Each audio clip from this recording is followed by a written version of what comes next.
And with current physics, we do, at least at a local level, understand how physics works very well. Where our ability to predict things is incredibly good. Like quantum mechanics is, the degree to which quantum mechanics can predict outcomes is incredible. That was my hardest class in college, by the way. my senior quantum mechanics class was harder than all of my other classes put together.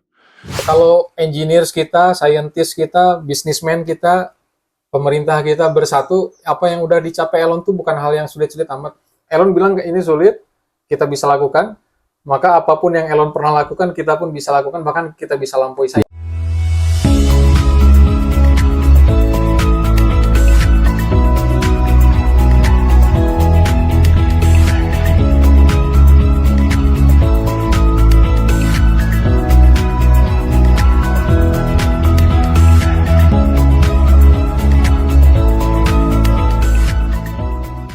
Assalamualaikum warahmatullahi wabarakatuh. Selamat siang warabalat, salam sejahtera buat kita semua.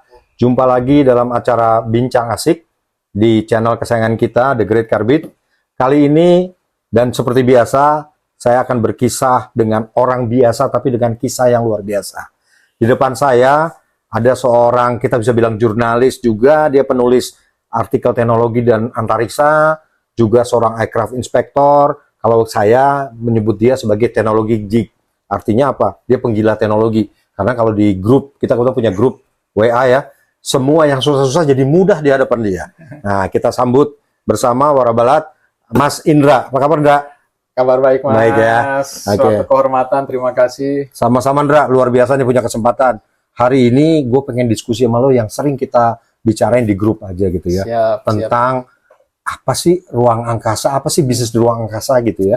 Mungkin lo bisa bantu kita lah dengan yang sederhana gitu ya. Seperti apa misalnya kayak definisi ruang angkasa tuh apa sih, Indra? Gitu menurut lo. Oke, terima kasih sebelumnya Mas dan kawan-kawan juga wadiabalat semua.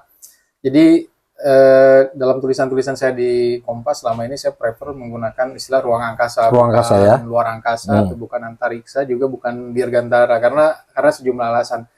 Sebenarnya kan kalau istilah internasionalnya dalam lingua franca yang digunakan itu istilahnya space ya, misalnya Elon Musk punya space company namanya SpaceX, Bezos punya space company namanya Blue Origin, istilahnya space ya.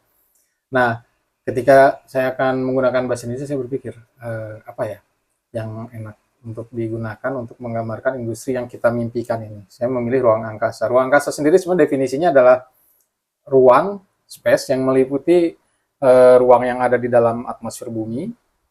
Kalau di kuliahan kita dulu menyebutnya sebagai, kalau dalam pelajaran aeronautics, tapi juga meliputi ruang yang ada di luar atmosfer bumi. Di atas ya? Sebut, ya outer space gitu kan ya, yang kita pelajari dalam astronautics. Nah, kenapa saya nggak gunakan istilah luar angkasa ya? Karena memang yang kita mimpikan ini bukan hanya sekedar industri di luar angkasa itu sendiri, tapi terintegrasi antara industri di luar atmosfer bumi maupun di dalam atmosfer bumi.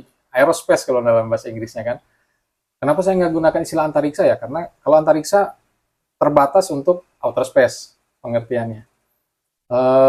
Kemudian kenapa saya nggak gunakan istilah dirgantara? Nah, sebetulnya dirgantara itu yang mewakili arti dari aerospace itu sendiri. Dirgantara malah dirgantara itu sebetulnya meliputi dalam atmosfer bumi maupun di luar atmosfer. Tapi orang kita malah nganggapnya hanya yang di bawah atmosfer ya. Gitu. Jadi ada salah persepsi. Karena mungkin misalnya kalau kita ketemu klub-klub dirgantara, sebenarnya mereka nggak akan bicara roket, bicaranya di bawah pesawat itu kan, pesawat-pesawat hobi lah yang ada dalam atmosfer bumi juga. Atau mungkin orang mikirnya PT Dirgantara, orang bikinnya kan bikin pesawat. Mereka mungkin nggak terpikir kalau itu untuk bikin roket. Karena dalam persepsi umum masyarakat kita, Dirgantara tuh masih ke dalam teknologi seputar penerbangan, tapi masih dalam atmosfer bumi. Nah, sebetulnya next, saya mungkin akan gunakan istilah Dirgantara kalau persepsi dalam masyarakat udah terbangun. Tapi selama itu belum terbangun, saya sementara ini masih gunakan ruang angkasa ya? Ruang angkasa. Jadi, apa definisi ruang angkasa? Yaitu sesuatu yang eksis baik di dalam atmosfer bumi maupun di luar itu. Pertanyaan gue gini, kalau ruang angkasa kita kapling-kapling nggak kayak di bawah atmosfer? Pertanyaan gue gitu. Apa Indonesia punya jatah cuma di atas persis? Iya. Jadi kan udah ada beberapa international agreement, Mas, kalau terkait ruang angkasa ya. terutama sejak pendaratan Apollo di bulan kan, dari Apollo 11 sampai berapa 18 atau 19 itu kan udah mendaratkan orang di bulan. Orang mulai berpikir tentang terus boleh nggak memiliki Itu area di ruang angkasa. Nah sejauh ini kan tapi saya nggak mendalami hukum ya, nanti harus dikonfirmasi lagi ke orang hukum. Cuman yang sejauh saya pahami, kalau masih dalam atmosfer bumi, maka wilayah kedaulatan itu bisa kita anggap tegak lurus dari batas. area di permukaan buminya ya, tarik ke atas. Tapi ketika udah di luar atmosfer bumi, itu udah ada international agreement, tidak boleh ada kepemilikan. Oh, tidak ada boleh, tidak boleh ya? ada kepemilikan. Tapi kemudian seiring perkembangan kan, yang membedakan abad 21 dari zaman space race di era perang dingin, kayaknya udah tua banget. Ini kalau dia barat yang milenial kali tahu nggak perang dingin? Mungkin pernah dengar tapi nggak pernah ngalamin kan, masih ada Uni Soviet, Jerman Timur gitu kan. Dulu isinya dunia dalam berita tuh. Iya, dunia dalam berita masih beritanya. Seputar itulah. Michael Gorbachev, Gorbachev katanya. Dulu saya dengar Gorbachev. Nah, pokoknya hal di zaman-zaman itu space race itu space programnya itu biasanya driven by state, by government, program-programnya. Tapi ketika memasuki abad 21, terutama pas pemerintahan Bush, terus Obama, di Amerika memang awalnya, mulai diluncurkan program privatization untuk space program. Jadi perusahaan-perusahaan swasta dilibatkan untuk sejumlah program ruang angkasa. Itu terjadi di Amerika apa di tempat negara? Pada akhirnya diadopsi juga di banyak negara lain. Ya. Misalnya, dan bukan cuma negara maju ya, Eropa, Jepang misalnya mulai mengadopsi itu. Kalau Cina walaupun secara program ruang angkasa maju, cuman mungkin karena sistem politiknya mereka tertutup. Belum terlalu mendrive space company di sektor private ya, masih lebih terutama program-program pemerintahan. Tapi bahkan negara yang ekonomi rata-ratanya di bawah kita, tanda kutip lebih miskin dari kita, seperti India, pun sekarang space programnya banyak dilakukan oleh perusahaan-perusahaan swasta, Mas. Oh iya? Bukan lagi oleh NASA atau organisasi riset ruang angkasa negaranya, bukan. Swasta ya? Banyak udah swasta. Tapi yang terbesar benar ya? Masih SpaceX? SpaceX masih terbesar. Dan SpaceX masih private company, tapi para ekonom kan udah bikin estimasi kalau seandainya SpaceX go public, market cap-nya berapa sih? Itu terakhir yang saya baca tuh di Forbes sekitar bulan Juni itu, market cap-nya, dia balad, Mas, itu udah melampaui Boeing dan Airbus itu digabung. Market cap-nya waktu itu nggak akan lewat 200 billion US dollar. Masih di kisaran, misalnya Airbus sekitar 100, Boeing 90 sekian US dollar. Di bawah 200 ya? Di bawah 200. SpaceX udah lewat 200. SpaceX? Dan itu masih private ya? Itu masih private. Berarti Elon Musk bukan hanya jadi yang terkaya, bisa jadi sangat-sangat terkaya kalau itu dipublikkan ya? Betul. Dan Elon Musk mungkin akan menunggu momen go publiknya ketika SpaceX ini udah masuk ke area space industry yang benar-benar spektakulernya adalah space mining. Nah, sebelum ke sana, menurut lu industri luar angkasa tuh apa aja sih, Ndra? Selain tadi lu sebutin space mining ya. Space mining sih gue cuma di otakku di film-film tuh. Film Dune gitu, nambang garam, tuh Avatar, nambang energi, emang apa lagi? Yang sekarang paling dekat, yang sudah terrealisir dan paling banyak mungkin di situ driving force untuk profitnya itu adalah satelit. Satelit ya? Itu. Dan hanya untuk communication masih? Iya, terutama untuk communication ya. Dan yang itu sangat luas tentunya. Kita sekarang pesen makanan, pesen itu kan dulu orang nggak berpikir buat apa gitu ya, komunikasi satelit yang ribet, ternyata banyak banget aplikasinya. Enabler banget ya? Iya, betul. Kemudian juga space launching-nya sendiri sementara ini belum sebesar satelitnya. Space launching-nya sendiri juga, tapi itu bisnis yang bagus juga ya? Bisnis yang bagus juga, karena sekarang setelah space company, private company dilibatkan untuk space industry, yang terjadi apa? Misalnya NASA Technical Report melaporkan, ini NASA sendiri yang mengakui. Jadi dibanding tahun 2000-an awal ketika masih driving oleh government agencies, dengan setelah perusahaan-perusahaan swasta ini lahir, terutama SpaceX, itu biaya peluncuran itu turun bukan 20, bukan 200, 2000%. 2000%? Jadi sangat murah gitu ya? Jadi 20 kali lipat lebih murah, ya, 2000%. Karena apa? Karena di situ inovasi berkembang, dan akhirnya sekarang, kalau kita dulu zaman tahun 80-an, Mas, lihat peluncuran satelit, Udah kayak acara negara Iya, nomor 1 tuh. betul. Dan paling yang diluncurkan zaman-zaman dulu satu roket luncurkan satu satelit. Sekarang Karena enggak. gede bukan satelit dulu ya. Nah, gitu juga. Karena sekarang teknologi satelit pun makin advance.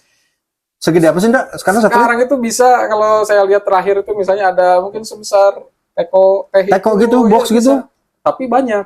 Itu namanya mikrosatelit ya? Mikrosatelit, kemudian sekarang bukan hanya di geostationary orbit, tapi juga di low Earth orbit. Banyak benefitnya karena low Earth orbit lebih dekat, kita komunikasi Iya. satelitnya bisa lebih cepat, Cepat. internetnya lebih reliable. Kalau kita ngarepin geostationary kan jauh, nanti balik lagi, jadi koneksi juga lebih lambat.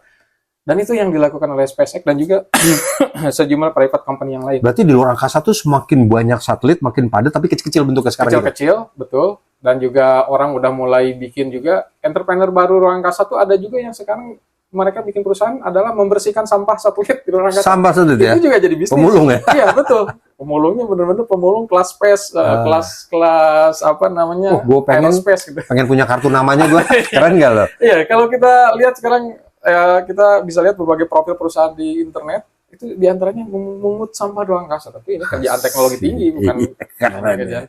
Dan juga pariwisata, Mas. Dan itu udah jalan juga kan sekarang. Orang-orang yang super kaya, mereka udah bosen kalau Iya cuma tuh. sekata... Apa namanya punyanya si itu? Misalnya si Branson bikin apa? Branson punya Virgin Galactic. Virgin Galactic. Dia dengan, Berapa tiket tuh sekarang ya? Waduh. Dulu pernah dengar berapa miliar Kemarin katanya. pas mau beli itu saya lagi error. Jadi saya itu udah mau klik padahal baik gitu kan, error internetnya. Jadi nggak jadi deh saya. Gue nunggu harga turun aja deh. Ya, Space Galactic, terus Blue Origin juga. Blue Origin ya. SpaceX juga dia punya divisi yang memang menghandle untuk space tourism ini. Nah, tapi space tourismnya sekarang masih terbatas ke luncurkan orang keluar angkasa. Ada batas 80 km, ada batas 100 km, itu definisinya beda-beda. Tapi yang jelas di atas 80 maupun di atas 100, orang udah bisa melayang-layang. Jadi Udah ngerasain sensasi experience itu ya? Iya, sensasi Bayangin, itu, experience itu. Sambil melayang-layang kita selfie. Cuman satu pantangannya, nggak boleh buka jendela ya. Bener.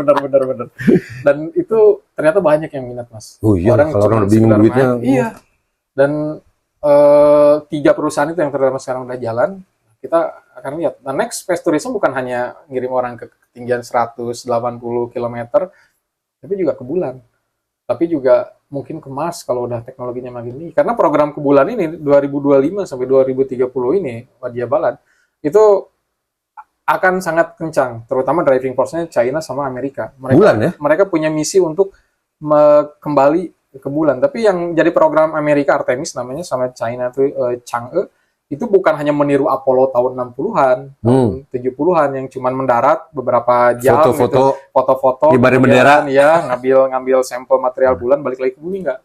Mereka sekarang mau ke sana dan mau bikin stasiun permanen di sana. Asik. Jadi kayak film Martian itu ya? Iya, betul. Karena saya tuliskan misalnya di Kompas gitu, nanti untuk penerbangan deep space yang lebih lanjut termasuk ke Mars itu akan efisien kalau kita punya space station di bulan, baik di permukaan bulan maupun di orbit bulannya. Jadi next space station itu bukan lagi mengorbit bumi, Mas, Wadia Bala, tapi mengorbit bulan. Di bulan. Jadi di orbit bulan itu dia akan terbang, dia jadi stasiun transit. Mimpi gue loh, Ndra.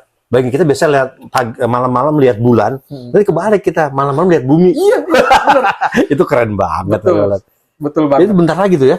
Aduh, itu semoga umur kita nyampe ya. Iya, gitu. Amin. Nandra, kembali ke itu. Itu kan ilmu-ilmu hitungan susah ya, kita sama anak lulusan penerbangan ya. Iya. Ngitungin di bawah atmosfernya kita kadang-kadang mules. Betul. Nah, pertanyaan gue kalau ruang angkasa ya, itu sebenarnya keilmuannya apa sih, Ndra? Atau dulu lu bersentuhan dengan ruang angkasa gara-gara apa? Gara-gara kuliah atau punya minat sendiri? Kombinasi. Dulu kita punya Profesor Said yang beliau memang mengajarkan khusus fisika bumi dan gantaran. Gue ngambil roket sama dia dulu. Oh gitu? Iya. Keren Mas. Dan itu memang diajarkan di kampus kan ya. Dan dulu saya impress banget ketika misalnya beliau cerita tentang habitable zone, kayak gitu. Karena dulu itu belum ditemukan planet selain di solar system kita, Mas. Betul. Tahun 90-an ya. Itu baru ditemukan itu.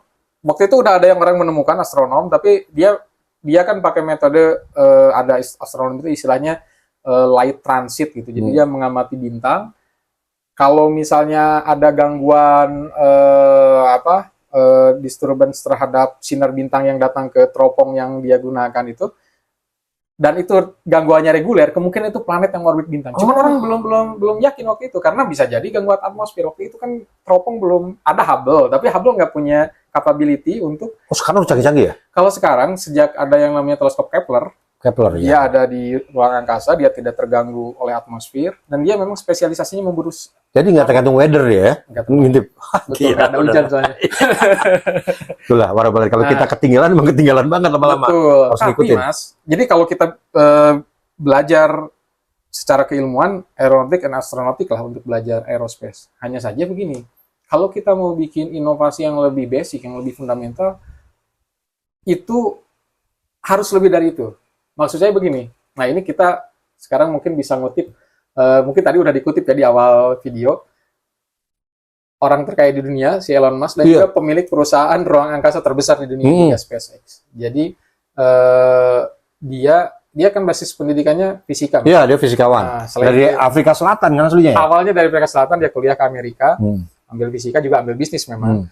Nah, kemudian di kutipan diskusi dia dengan podcast dia dengan Lex Fridman. Aku pernah nonton nih. Kalau nggak salah dia bilang soal kuantum mekanik, bukan? Iya, betul. Dan itu pelajaran yang paling susah dia pernah ambil. Iya, betul banget, Mas. Dia bilang Lu setuju nggak?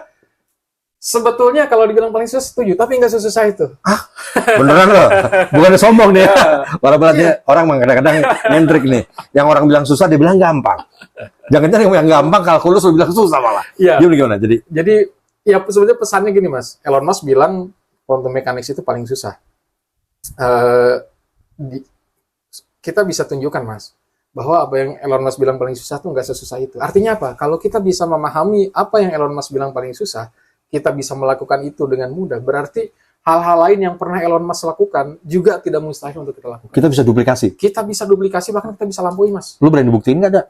Ya, Bener ya? bener. Begitu. Nah, gue pernah dengar juga Elon Musk tuh pernah ngomong dia punya cita mau unifying antara relativity dengan quantum mechanics, bener ya? Iya. Sebagai salah satu fisika modern gitulah ya. Iya, dia karena dia background pendidikannya fisika, dia tahu bahwa Holy Grail dari modern fisik itu adalah unifikasi antara quantum mechanics dan general relativity. Dan dia juga berharap teknologi AI bisa membantu dia ke sana, walaupun mungkin belum tentu dia langsung yang pasti dia punya tim ya. itu ya, tapi dia drive ke arah sana. Dan yang terpenting juga adalah quantum mechanics. Dia nggak hanya berfungsi secara saintifik gitu ya sebagai pencapaian manusia, tapi dia juga berimplikasi kepada teknologi. Jadi kalau kita ingin membuat terobosan-terobosan yang fundamental dalam termasuk industri aerospace, mau nggak mau kita pun harus memahami. Dasarnya itu ya? Iya, karena dia bisa membantu kita untuk engineer material di level yang sangat mikroskopik. Kita tahu kalau kita hanya mengengineer material yang ada hanya di level makroskopik, kita udah tahu batasannya. Semua orang udah Justru yang mencoba mikroskopik berbagai banget hal. itu yang Mikroskopik itu, yang kita kemudian yang orang bilang mulai nanoteknologi misalnya. Iya, itu kan ada di level-level yang disitulah quantum mechanics kemudian bisa berperan besar untuk membuat kita bisa engineer itu. gue pernah baca juga ya. Salah satu idenya Elon bikin reusable rocket tuh dengan Falconnya itu kata basicnya juga quantum mechanics ya. Sangat mungkin karena pertama, ide reusable rocket itu sebenarnya udah diluncurkan orang dari tahun 60-an. Tapi mayoritas engineer maupun saintis skeptik. Aduh, nggak mungkin lah reusable rocket, terlalu rumit, terlalu mahal, susah. Dan orang sempat memoderasi tingkat kesulitannya dengan Space Shuttle, dengan pesawat ulang-alik. Pesawat ulang-alik itu kan sebetulnya pengen membuat roket itu nggak sekali-kali pakai amat gitu. Jadi minimal ada yang bisa balik gitu dengan selamat. Tapi ternyata itu pun tetap terlalu mahal dan resikonya juga ternyata tetap tinggi juga. Ada berbagai kejadian dengan Space Shuttle yang ternyata ya menyedihkan gitu. Iya, tragedi. Kemudian orang habis itu hampir tidak pernah berpikir lagi tentang reusable rocket. Tapi si Elon Musk, karena dia ngerti bahwa sebetulnya masih mungkin kita untuk mengengineer material di level mikroskopik. Kalau kita ada masalah dengan re-entry vehicle ke dalam atmosfer, kita dihadapkan pada masalah panas dan sebagainya, kita masih bisa engineer kok. Kalau kita dihadapkan pada kesulitan untuk mengkontrol pergerakan roket gitu kan, pergerakan roket nggak kayak pergerakan pesawat. Iya lah, beda banget. Ada vector thrust yang benar-benar kontrolnya tingkat dewa gitu kan. Masih mungkin kok, ternyata terbukti. Bisa lagi ya? Iya, di Falcon Rockets itu udah terbukti dan dia akan coba itu di Starship ya? Max. Jadi bener, Elon tuh mirip yang sering gue dengar dari guru-guru gue. Kalau kita mau banyak jalan, Kalau kita nggak mau banyak alasan, betul banget, bener kan banget. kayak gitu ya. Nah, sekarang menurut lo, kuantum mekanik itu yang jadi turunan yang lain-lainnya seperti kuantum apa? Computing juga ada Iya, kuantumnya. betul. Itu semua itu dari kuantum mekanik Dari dasarnya. quantum mechanics. Jadi kalau kita bicara quantum mechanics, itu produk teknologi turunannya itu udah banyak banget, Mas. Dari mulai laser, Laser ya. kemudian reaktor-reaktor nuklir itu ya, bagian gua dari punya. quantum mechanics yang kemudian orang sebut quantum chromodynamics. Kemudian dari situ kita bicara teknologi nuklir, reaktor-reaktor nuklir sampai sekarang. Juga kalau kita pernah ke rumah sakit ada MRI. Iya, pakai itu gue tahu tuh. Pakai itu semikonduktor, Mas. Itu yang Iya, paling udah kita pasti ya, rasakan sehari-hari, chipset ya. karena semua gadget yang kita pakai, handphone, tablet, komputer, itu pakai semikonduktor, dan itu teknologi dasar yang digunakan tentunya melibatkan quantum mekanik. Kalau kita nggak punya quantum mekanik, kita tahun 40-an, 50-an komputer hanya untuk berfungsi seperti kalkulator segede dari rumah, Mas. Iya, kayak dulu ya. Karena transmisi sirkuit elektriknya harus pakai tabung-tabung dioda yang sebesar-besar lemari gitu kan. Tapi berkat quantum mekanik semuanya bisa diminiaturisasi gitu kan. Dan tentu quantum computing itu, karena semikonduktor udah pakai quantum mechanics tapi di level teknologi sirkuit listriknya, tapi di level algoritmanya masih klasik sebetulnya. Nah, quantum computing itu membawa ke level yang lebih advance lagi. Bahkan algoritmanya pun pakai quantum mechanics. Nah, kita lihat apakah akan sejauh mana itu berhasil. Gue dengar juga kedokteran ya, yang anti aging pakai ilmu itu juga katanya. Sangat Iya. mungkin. Gila ya. Kayak Michio Kaku pernah Iya, bener. ceritain. Iya, sangat mungkin. Gue pernah dengar tuh, IG apa TikToknya gitu, gila tuh orang anti aging. Aduh. Sangat mungkin, karena kita bisa mengengineer partikel di level yang sangat fundamental. Nah, sekarang gue tantang lo, apa benar lo bisa lebih mudah menjelaskan daripada si Elon tentang quantum mekanik? Gue udah siapin ini nih, flip chart ya, dengan spidol. Siap, Coba siap. lo terangin, senyaman lo Indra. Gue Siap, pengen tahu. siap. Kalau gue bilang gue udah ngerti, Oke. berarti semua warabat semoga ngerti nih. Amin. Gitu. Oke, tapi janji loh Mas ya, kalau kita udah bisa melakukan sesuatu yang Elon bilang sulit, terus kita bisa lakukan itu dengan mudah, saya, Mas Ananta, juga para Wadia Balad berjanji untuk kita benar-benar sama-sama berjuang membangun aerospace industry di Indonesia. Jadilah, kita sama Iya, lagi lah. deal, ya. Iya, harus dong. Jadi kalau apa yang Elon Musk bilang sulit ternyata bisa kita lakukan dengan mudah, berarti sebetulnya pencapaian Tinggal Elon kemauan Musk, aja. Iya, tinggal Betul. kemauan aja. Kita bisa lakukan apa yang semua pernah lakukan oleh Elon Musk. Detail strategi untuk membangun aerospace industry-nya udah sempat saya tulis juga di Kompas. Silakan dibaca lagi kalau ada Nanti kekurangan. pada balat semua saya tulis kok link-link yang artikel beliau pernah tulis di Kompas. Iya, Ya. betul. Tinggal klik di deskripsi Ya, kita. mohon masukan kalau misalnya masih ada yang kurang. Tapi yang ingin kita lakukan di sini sekarang adalah unlocking confidence kita. Unlocking Biar kita confidence. karena kadang gini, saya menemukan, itu kan di sana teknologinya udah maju, orang-orangnya hebat. Saya bilang, Elon Musk bilang itu sulit, ternyata kita bisa lakukan dengan mudah, berarti kita pun bisa Nah, lakukan. ini berhubungan dengan prinsip hidup gue kedua, Nindra. Gimana, Gue selalu Mas? bilang, jangan pikirkan dari mana kita berasal, Siap. tapi kemana kita mau menuju. Ini wise banget. Betul Mas. kan? Bener banget. Iya, Bener kadang-kadang kita banyakkan beban masa lalu, Iya. kita ini begini, Iya. akhirnya nggak maju-maju. Iya, betul. Wise banget, itu pesan yang perlu di-deliver ke semua orang Indonesia, Mas. Tuh ya, para balat, saya ketemu teman yang cocok nih. Oke, enggak? The times and place is yours lah. Oke, siap. Santai aja ya, nggak usah buru-buru. Iya, siap. Terima kasih Mas Ananta, kawan-kawan, Wadia Balad semuanya, teman-teman, rekan-rekan. Jadi, quantum mechanics itu Elon Musk bilang paling sulit, tapi dia bilang predictive power dari quantum mechanics ini incredible, dia bilang. Jadi, Incredible, ya? sulit, tapi memang luar biasa. Dia bilang counterintuitif, tapi menghasilkan solusi-solusi yang nggak terpikir sebelumnya. Nah, uniknya lagi, quantum mechanics ini bukan hanya dibilang sulit sama Elon Musk. Bahkan ada fisikawan terkemuka saat itu, yang namanya Schrödinger, yang dia menemukan persamaan Iya, Schrödinger. Schrödinger equation, yang merupakan persamaan paling fundamental dalam Dasar, quantum ya. mechanics ya. Itu pun ketika dia merumuskan persamaan itu perlu menyepi sampai berbulan-bulan. Karena itu sulit luar biasa memang. Kalau Elon Musk bilang sulit, wajar. Schrödinger yang bikin persamaannya juga, dia butuh waktu berbulan-bulan menyepi, sampai dia menemukan, oh iya, ternyata beginilah Schrödinger equation itu. Dan satu lagi, Mas dan Wadia Balad, yang saya mau sampaikan, produk-produk quantum mechanics punya implikasi besar dalam bisnis kita. Tadi udah sebut ada semikonduktor, laser, reaktor nuklir, kemudian MRI, dan banyak-banyak lagi. Semikonduktor kita pakai dalam berbagai gadget yang kita pakai. Tapi bahkan dari sejak aspek teoretis, quantum mechanics itu memang udah punya perspektif bisnis. Nah ini Bisnis ya? bisnis. Wah, luar biasa. Nggak nyangka kan, Iya. gimana? Masa ada teori fisika, pakai perspektif bisnis. Nah ini yang akan saya bilang. Saya cerita mulai dari situ kali ya. Boleh, siap. Biar orang menarik karena ini kadang jarang diangkat. Jadi salah satu yang membuat Schrödinger itu bisa merumuskan Schrödinger equation-nya adalah apa yang disebut sebagai Euler number. Disimbolkannya dengan E. Bilangan Euler, gue sempat Bilangan pakai Euler. tuh kuliah tuh. Iya, di kuliah kita sempat. Cuman nggak tahu makanya buat apa sekarang. Siap, karena memang di engineering seringkali kalau udah sehari-hari engineering kita mungkin nggak perlu lagi ini. Tapi kalau kita masih ada di basic science ini akan muncul lagi. Ya. Dan ini ditemukan oleh matematikawan Swiss namanya Leonhard Euler. Nah, dibacanya Euler tapi ditulisnya Euler. Euler ya. Kita bilangannya bilangan Euler ya. Iya, kita ya. Karena kalau bahasa Inggris Euler, wah kan orang Inggris pun kadang-kadang yang nggak tahu baca ini Euler. Euler ya. Ya, tapi kalau udah tahu dia baca ini Euler karena ini ejaan Jerman Swiss, lah, ya. Jerman Swiss lah. kan campuran Jerman, Prancis, Italia gitu ya. Leonhard Euler. Nah, ini apa sih? Motivasi awal ini bukan permasalahan sains yang rumit. Si Euler nih hidup sekitar 1700-an dan persoalan ini sebenarnya diwarisi dari matematikawan sebelumnya juga. Sebenarnya yang mereka ingin lakukan itu adalah menghitung apa yang kalau dalam dunia keuangan kita sebut sebagai compound interest. Mas. Compound interest, bunga berbunga. Iya. Ya kan ya? Iya. Mas Ananta dan Wadia Balad yang pengusaha pasti paham lah ya compound interest itu apa. Jadi orang kan dulu berpikir kalau misalnya kita berinvestasi Rp1. Kalau rupiah nggak enak ya, nggak ada Rp1 ya. Kita Dolar lah, udahlah nggak apa-apa. Dolar atau euro lah ya.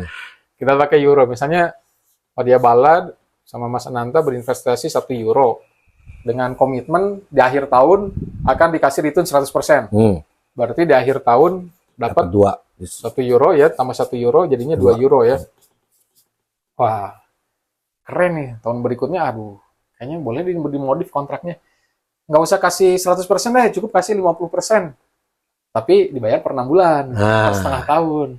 Mau nggak? Nah, ternyata si partnernya oke, nggak apa-apa. Akhirnya 6 bulan pertama dapat investasi awal plus return. Iya, 6 bulan berikutnya dapat lagi nih. Wah, berapa nih? Berarti ini 3/2 kali 3/2 Mas ya? 9/4 berarti 2,25 nih. Ternyata lebih gede ya. Coba deh kita ini lebih sering lagi lah, jangan tiap 1/2 bulan, 1/3 bulan lah, 1/3 tahun. Jadi tiap 4 bulan. Wah, berarti gini kan ya kurang lebih di 1/3 tahun pertama atau di 4 bulan pertama dapat return 1/3, terus diulang 3 kali gitu kan, jadi pangkat 1/3. Wah, ini kalau kita hitung, silakan cek pakai kalkulator, ini kurang lebih sekitar 2,37 lah. Lebih gede ya. Wah, tahun berikutnya jangan per 4 bulan deh, per bulan sekalian. Oh, gila nih memang demand-nya nih, investor banyak banget. Permintaannya banyak banget, request-nya. Oke, per bulan. Cukup ngasih 1/12, tapi tiap bulan gitu. Gimana nih? Wah, coba kita hitung. Ini ada di kisaran, nanti boleh dicek lagi ya. Ini sekitar inilah angkanya, 2,6 sekian. Wah, ternyata lebih gede ya. Wah, tanggung amat per bulan, per hari Mas. Dia Balad per hari kita minta returnnya. Nggak usah banyak-banyak, cukup 1/365. Setahun kan kalau rata-ratanya segini ya, ada tahun kabisat dan sebagainya. 365. Tapi anggaplah 1/365. 365 hari. 365 hari. Berapa nih kira-kira? Wah, ini harus pakai kalkulator. Tapi saya untung kebetulan ingat karena sering ulang ini gitu kan. Nah, ini kurang lebih 2,71. Udah jauh sama di atas ya? Jauh ya. Iya. Kalau kita cuma minta di akhir tahun cuma dapat €2. Karena udah 0,7-nya. 2,7 kan? Lumayan. Nah, pertanyaannya kalau ini terus kita lakukan, jadi setiap jam, setiap detik, setiap mikrodetik, misalnya terus kita lakukan, dengan kata lain, NN gitu ya? Atau di kertas baru aja ya. Boleh. Kalau kita lakukan, masih kebaca nggak ya? Kebaca. Karena kita bisa zoom kok. Bisa zoom ya? Nah, bisa di zoom ya. Oke, limit N menuju tahingga. Ini jangan panik dulu dengan ngelihat ini ya. Ini nggak usah dianggap lah ini. Pokoknya saya ingin mengatakan kalau kita lakukan itu sesering mungkin dengan return 1 per n sebanyak n kali, ini berapa sih angkanya? Ini yang disebut E. Dan nilainya itu ada di sekitar 2,72. Atau kalau mau didetailkan lagi, ya ini bukan sama dengan ya, tapi mendekati. Ya. Mendekati. Kau ingat dulu nyimpulinnya. Iya, betul. Simbolnya beda Mas ya. Jadi 2,718228 dan ini nggak akan berhenti karena ini bilangan irasional. Sama kayak pi ya, pi. Pi juga bilangan irasional, akar 2 irasional. Ini nggak akan berhenti. Kita bisa terus lanjut hitung nggak berujung. E ini lihat awalnya motivasinya permasalahan finansial ya. Tapi nanti kita akan lihat bahwa ini akan berguna. Pertama ini akan berhubungan dengan geometri. Orang nggak nyangka, mungkin Euler sendiri kaget ketika pertama. Jadi kebaliknya malah ini ke geometri, ya, bukan geometri ke bilangan. Iya, betul. Kebalikannya Mas. pi ya kalau iya, kebalikan. Kalau pi kemudian akar 2, iya, ini kan itu awalnya geometri. Permasalahan geometri ya. Ini Dipecahkan. permasalahan lingkaran, ini permasalahan Segitiga. siku-siku. Dua-duanya sama-sama irasional juga, tapi awalnya geometri. Ini malah kebalik. Ini kebalik. Ini berawal dari masalah finansial tadi, tapi ternyata berhubungan dengan geometri. Lebih gilanya lagi ini membantu quantum mechanics, Mas.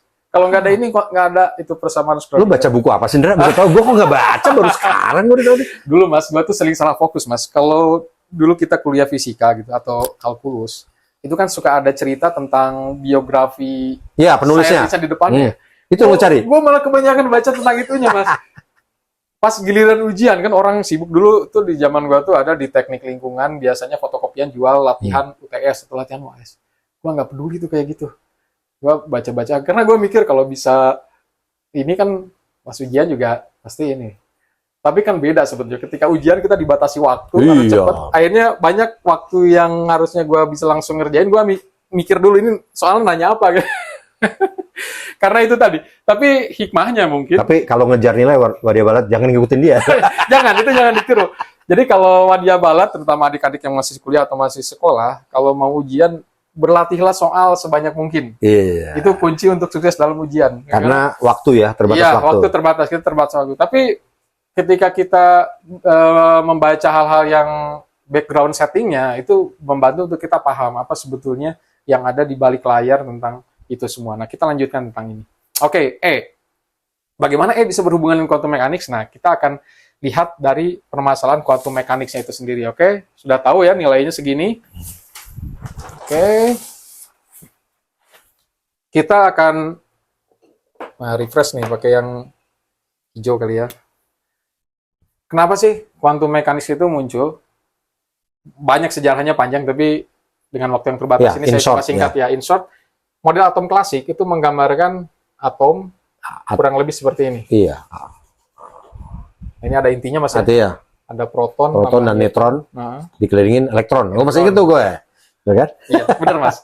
Ini gambaran klasik dan ini masih dipakai kan Mas ya. Kita di sekolah SMA misalnya masih seperti ini, bahkan juga di kuliah pun kita masih diajar ini kalau kuliah kimia. Lo jawab di luar ini malah salah, dah. Iya, kalau jawab di luar ini, wah ini kata lu pasti nggak merhatiin ya pas kuliah, kata dosen kan pasti gitu. Tapi ada masalah serius dengan model atom klasik ini adalah apa? Dari elektromagnetisme Maxwell kita tahu, ini kan elektron bermuatan negatif ya, ini ada proton bermuatan positif, neutron netral gitu ya. Ketika ini bergerak mengorbit inti, dia akan memancarkan emisi karena ini benda bermuatan. Beda dengan bumi mengitari matahari. Bumi sebetulnya ya tentu ada konten listriknya di dalamnya ya. Tapi karena secara overall dalam skala yang besar, kita bisa menyebut bumi netral gitu ya, matahari netral. Nggak masalah dia mengorbit stabil. Karena nggak ada muatan listrik seperti halnya elektron mengitari proton. Kalau ini yang terjadi, sebenarnya dia ada emisi. Emisi ini atau radiasi ini berarti akan mengurangi energi atau massa dari elektron ini. Karena energi terkait dengan massa kita tahu itu dari relativitas. Artinya, sebetulnya dia nggak akan bisa mengorbit stabil kayak gini. Dia pasti pindah ke orbit paling dalam ya. Terus mengecil orbitnya. Spiral ya, terus kolaps. Pasti akan seperti ini. Kalau benar, elektron mengorbit proton dan neutron, mengorbit nukleus dengan cara seperti ini. Dan ini kita bisa menghitung dengan menghitung massa proton, massa neutron, massa elektron, jarak orbitnya ini. Kita bisa menghitung bahwa ini akan terjadi kolapsnya itu cuma butuh waktu 10⁻⁴ di orde ini, Mas. Cepat banget dong, Cepat banget. Oke, kita bikin eksperimen kecil ya, hadiah balad. Ini spidol, tersusun atas atom, meja, tersusun atas atom, gelas. Tubuh kita tersusun atas atom. Kalau model atom klasik benar, maka atom akan kolaps sebelum 1 detik udah kolaps atom. Oke, kita mulai 1, 2, 3, 4, 5. Nggak sampai juga ya. Iya. Berarti model atom klasik ini salah, Mas. Nah, terus para fisikawan di peralihan abad 20 kemarin, mereka mencoba merumuskan berbagai penjelasan. Ini kenapa ya? Kok nggak kolaps nih atom? Akhirnya muncullah penjelasan quantum mechanics. Jadi dalam quantum mechanics digambarkan elektron itu bukan partikel yang mengorbit inti atom seperti digambarkan dalam fisika klasik atau dalam kimia klasik gitu ya. Kimia selalu klasik sih sampai sekarang. Tapi dia sebetulnya punya karakter sebagai gelombang. Oh, bedanya itu ya? Bedanya itu. Jadi elektron ini dia gelombang mengorbit sehingga dia tidak mengalami emisi radiasi seperti ini kecuali kalau dia berpindah orbit, baru dia akan butuh radiation. Tapi selama dia ada di orbitnya dia akan stabil sebagai gelombang seperti ini. Nah, kemudian ini sebetulnya terinspirasi awalnya dari penjelasan yang namanya Max Planck. Nah, dulu saya baca ini Planck karena saya pikir ini bahasa Inggris kan. Planck ternyata katanya orang yang bisa bahasa Jerman orang Jerman bilang ini Planck. Planck ya, malah ya. Kayak orang kita dong ya? Iya, kayak orang kita juga mirip. Planck katanya. Tapi ya pokoknya mau Planck, pokoknya orang ini dia awalnya dulu menjelaskan cahaya. Jadi orang ada berbagai masalah tentang cahaya yang nggak bisa dijelaskan oleh fisika klasik, termasuk misalnya kenapa cahaya tertentu, nggak semua cahaya sih memang, tapi cahaya tertentu ketika ditembakkan ke plat metal itu bisa membuat elektron-elektron di plat metal itu terpental. Ini kan cahaya gelombang, kok bisa? Wah, orang bingung apa penjelasannya. Nah, Max Planck kemudian menjelaskan, dari sini mulai awal muncul istilah kuantum. Bahwa cahaya itu ada dalam paket-paket yang disebut kuantum. Nanti kita punya istilah foton dan seterusnya. Kalau banyak jadi kuanta gitu ya. Kuanta. Sama kayak datum. Data. Jadi data gitu kan. Bahasa Latin seperti itu. Kalau antum jadi ananta dong. Iya, iya. Bahasa Arab malah kebalik ya. Antum itu lunar kan, Jawa ya. Anta. Tapi antum bisa juga untuk kehormatan ya. Saya manggil Mas Ananta antum. Walaupun artinya kalian, tapi manggil seorang untuk menghormati bisa. Dalam bahasa Arab ada kayak gitu. Nanti kapan-kapan kita bikin kelas bahasa Arab. Lughatul Arabiyyah. Baik. Kurang lebih seperti itu. Max Planck awalnya menjelaskan itu untuk cahaya. Jadi cahaya yang orang pikir adalah gelombang, ternyata punya karakter seperti partikel. Itu sebabnya, ya, cahaya tadi bisa menembak elektron karena dia punya karakter partikel. Nah, para fisikawan berikutnya membalik itu. Kalau cahaya bisa punya karakter, cahaya yang dikenal sebagai gelombang punya karakter sebagai partikel, kenapa enggak elektron yang adalah partikel juga punya karakter seperti gelombang? Nah, ini yang mendasari ini. Nah, kemudian itu penjelasan Max Planck ini dijelaskan lebih lanjut dalam apa yang disebut sebagai photoelectric effect. Ini sama Einstein. Oh, ini Einstein yang lanjutin? Ini Einstein yang melanjutkan penjelasan Planck ini. Jadi dia, tapi masih tentang cahaya awalnya. Masih tentang cahaya, belum ke partikel. Nanti ada Louis de Broglie yang menjelaskan tentang ini. Nah, Einstein menjelaskan bahwa energi itu sama dengan konstanta Planck, H, konstanta Planck, H, dengan, ini nu ya, bukan V ya. Nu itu frekuensi. Nah, konstanta Planck ini nilainya sekitar 6,663 kali 10 pangkat minus 34 joule second. Jujur dah, gue dulu konstanta Planck, bilangan Euler tuh cuman gue apalin doang. Nggak tahu ternyata begini ceritanya. Iya, bener Mas. Pas ujian kita, wah, SKS kan, sistem kebut semalam Mas. Ingat-ingat. Iya, seperti ini ceritanya Mas.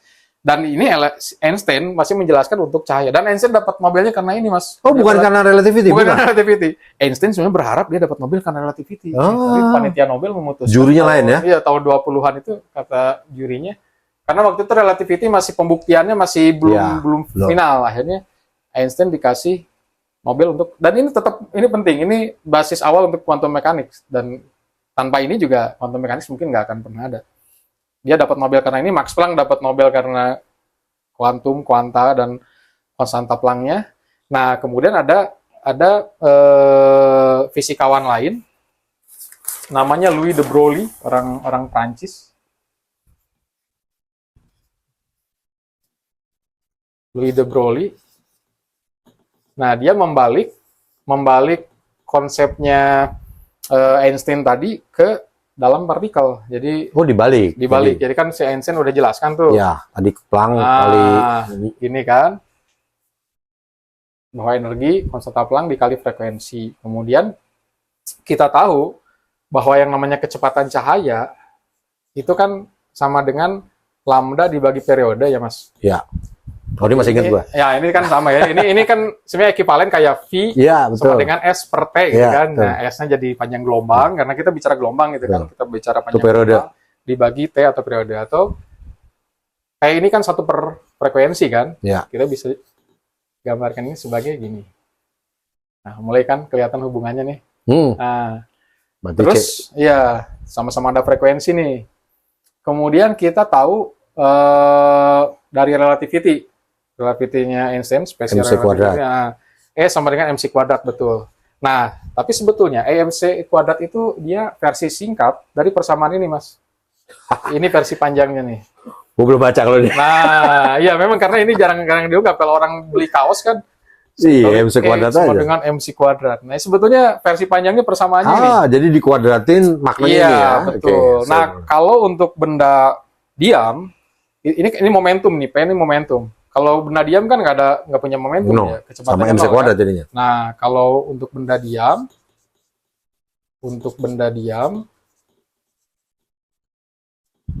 P sama dengan 0, maka yang terjadi adalah E kuadrat sama dengan M0. M0 ini massa benda diamnya. Ya, diam. C pangkat 4, atau dengan kata lain, kita bisa bilang E sama dengan MC kuadrat. Iya, Nah, ini sebetulnya kasus khusus ketika momentumnya 0. Benda diam ya? Benda diam. Nah, tapi sebaliknya, kalau untuk cahaya dia nggak punya massa. Foton itu nggak punya massa, massanya 0. Nah, untuk cahaya yang berlaku adalah untuk foton itu partikel pembawa cahaya, atau untuk cahaya lah biar simple kita. Untuk cahaya, massanya sama dengan 0, maka E kuadrat sama dengan P kuadrat C kuadrat. Nah, ini dipakai sama de Broglie ya.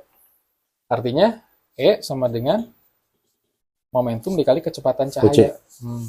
Nah, malah jadi sederhana ya? Malah jadi sederhana. Ini yang dipakai sama de Broglie. Berarti, nah kita, kalau dibalik nggak kelihatan ya. Saya pakai di sini ya, pakai warna lain aja. Warna lain lah biar kelihatan. kita bikin kotak kecil di sini. Berarti energi sama dengan ini. Sama dengan PC. A dikali F sama dengan PC juga.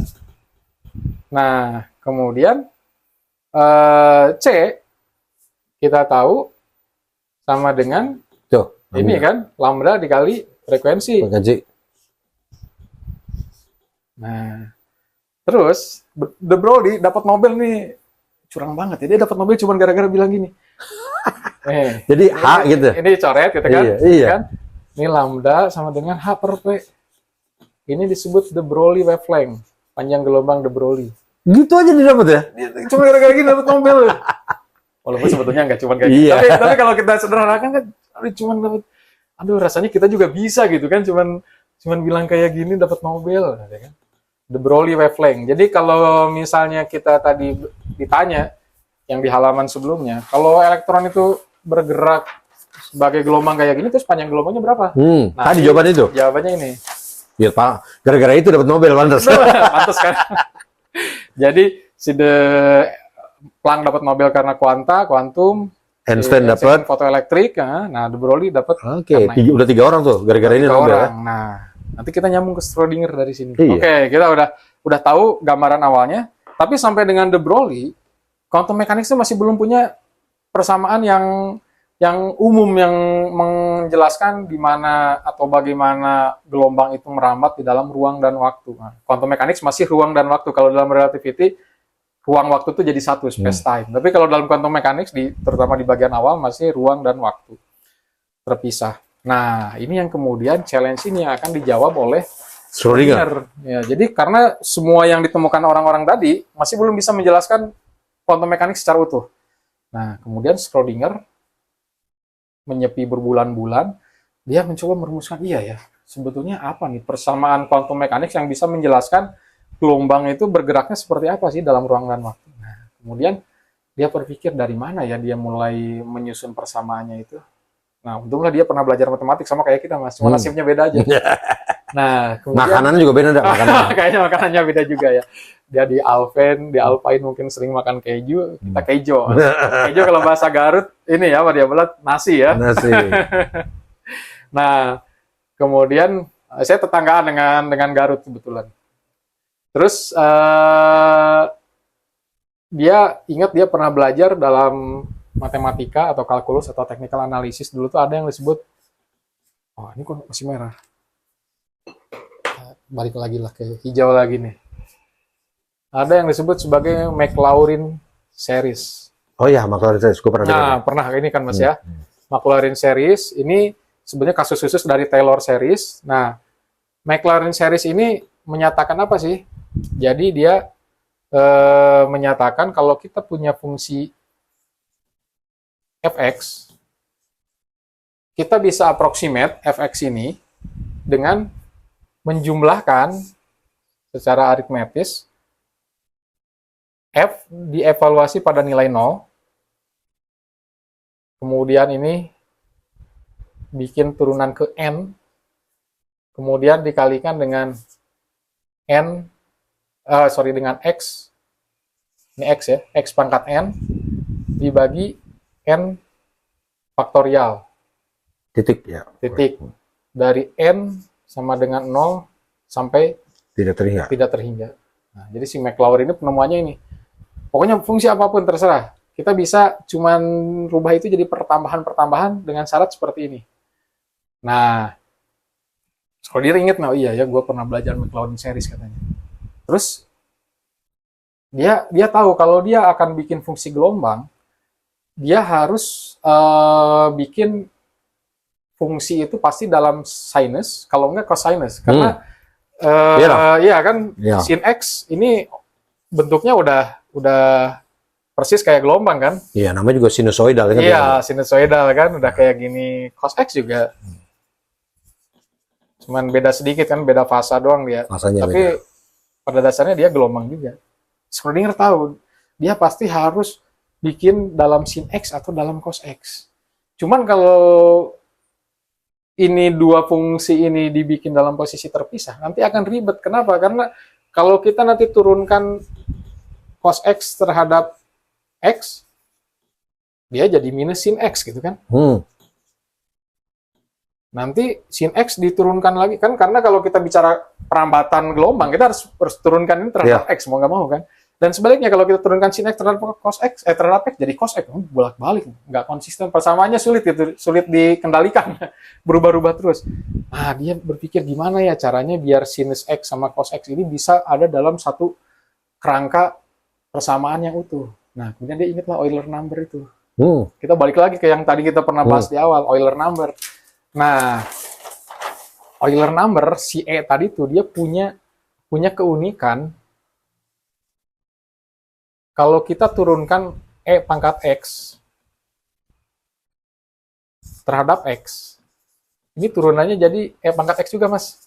Udah senang banget kalau ujian kita dikasih soal kayak gini, Mas. Turunkan E pangkat X terhadap X, udah. Jawabnya X.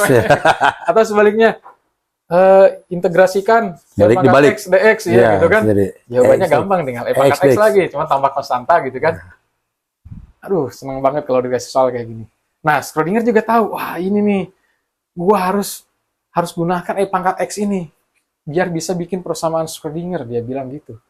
Cuman E pangkat X bukan gelombang gitu kan masalahnya. Yang gelombang sinus sama kosinus. Dia mikir, apa ya hubungannya E pangkat X sama sinus dan kosinus? Nah, akhirnya dia gunakan Maclaurin series ini. Dia coba jajal nih.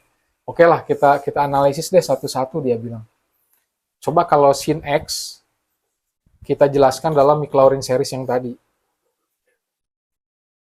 Sin X ini kan berarti jadi, oke, pertama dievaluasi pada nilai 0, berarti sin 0, kemudian dikali X pangkat 0, nah ini nilainya 1 juga kan. Tambah 0 faktorial juga nilainya 1.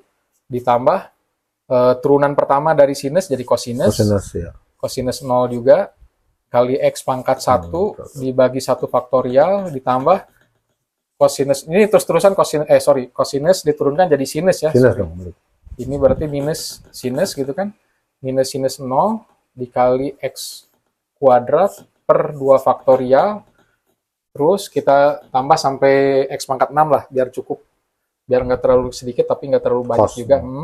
Turunkan lagi jadi cos lagi ya Mas ya. Cos, ya. Nah nilai negatifnya masih di bawah lagi. Cos 0. Kemudian dikali X pangkat 3 per 3 faktorial. Kemudian Sin. ditambah lagi, nah jadi sin kan. Negatif ketemu negatif, jadi Positif. sinnya positif, iya. Sin 0. Sin 0 dikali X pangkat 4. X pangkat 4 4 per 4 faktorial. faktorial. Kemudian ditambah, nah ini kuliahan kita zaman dulu Mas ya. Iya. Nah ini turunkan lagi jadi cos 0 lagi.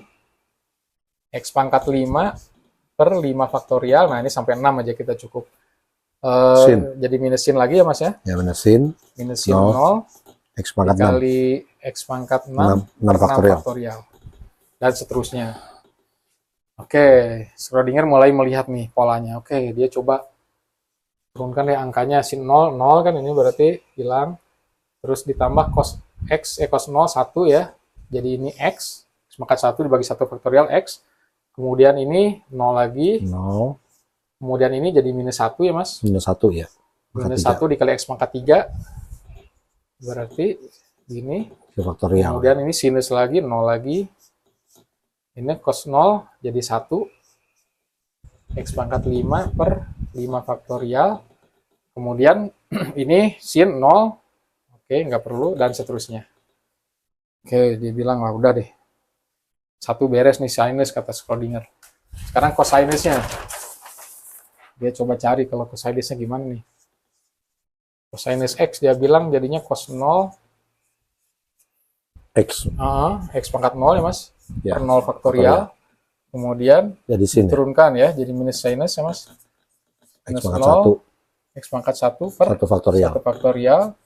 Ditambah Cos lagi ya. cos lagi, ada minusnya ke Minus bawah. ya. Minus ke bawah. 2. Oke, X pangkat 2 per 2 faktorial. Ditambah lagi sinus. Sinusnya jadi positif ya. Jadi positif, betul. Pangkat 3. Nah. Sinus 0, X X pangkat pangkat 3 per 3 faktorial.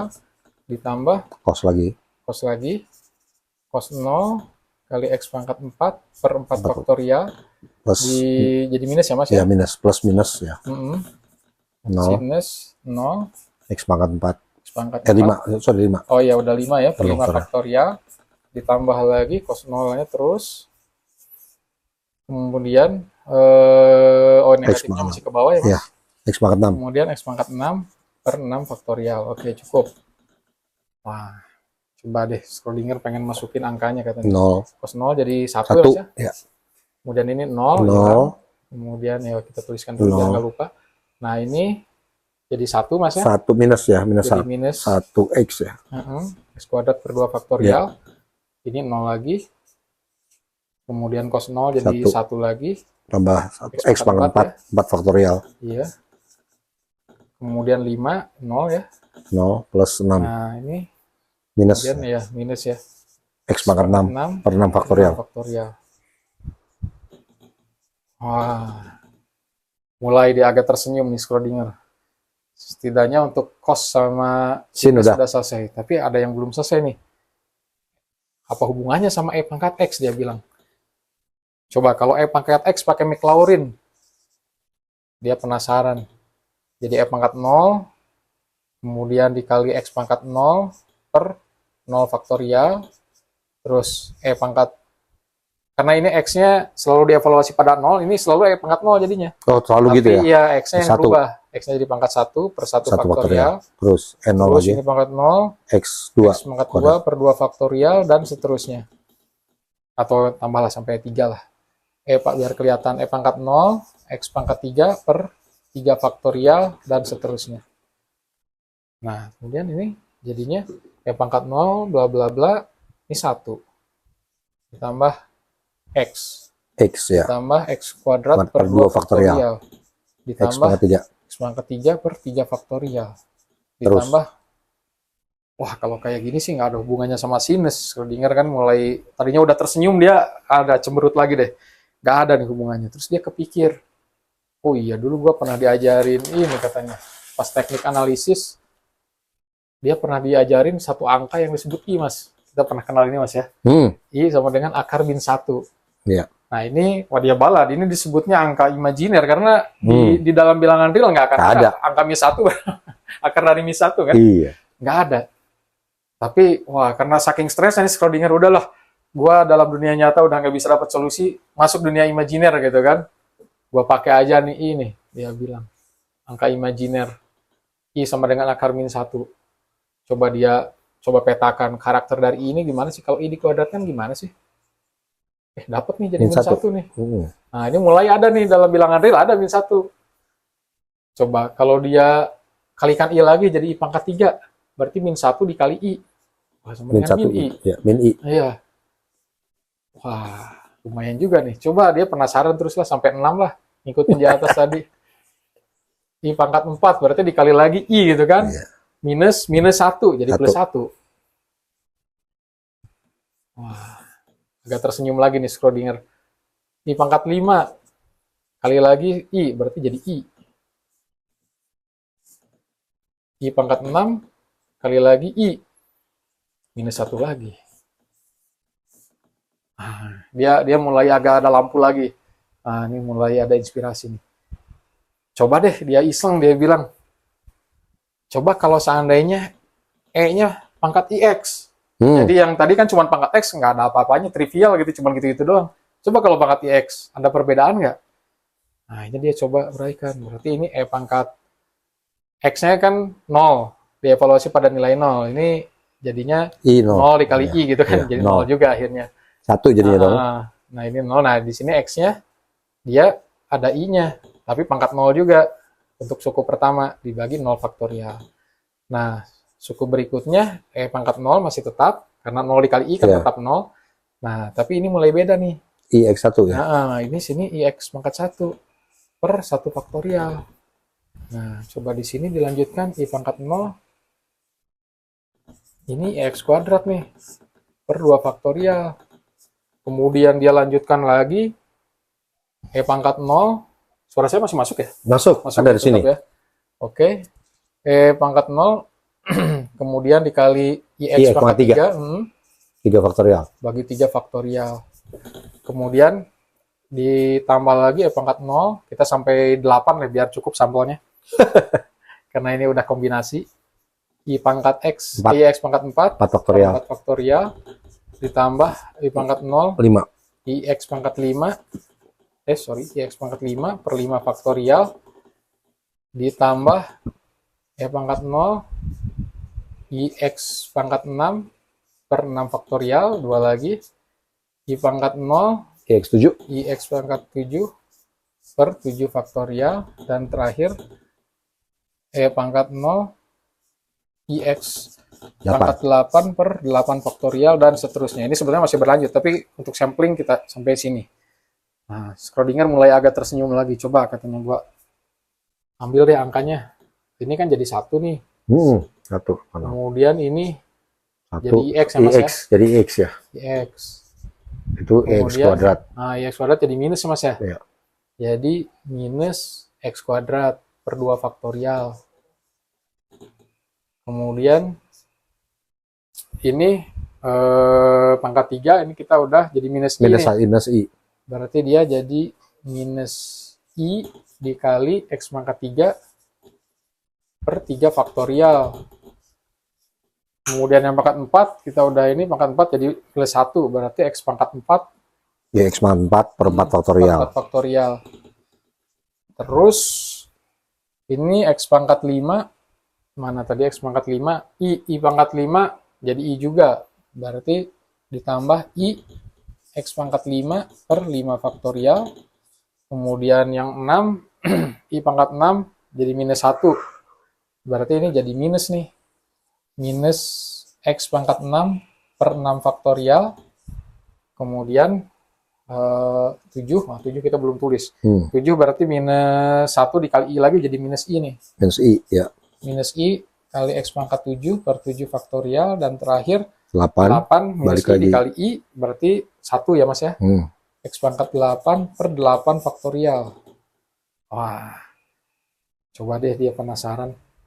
Wah, lanjutin berarti ini.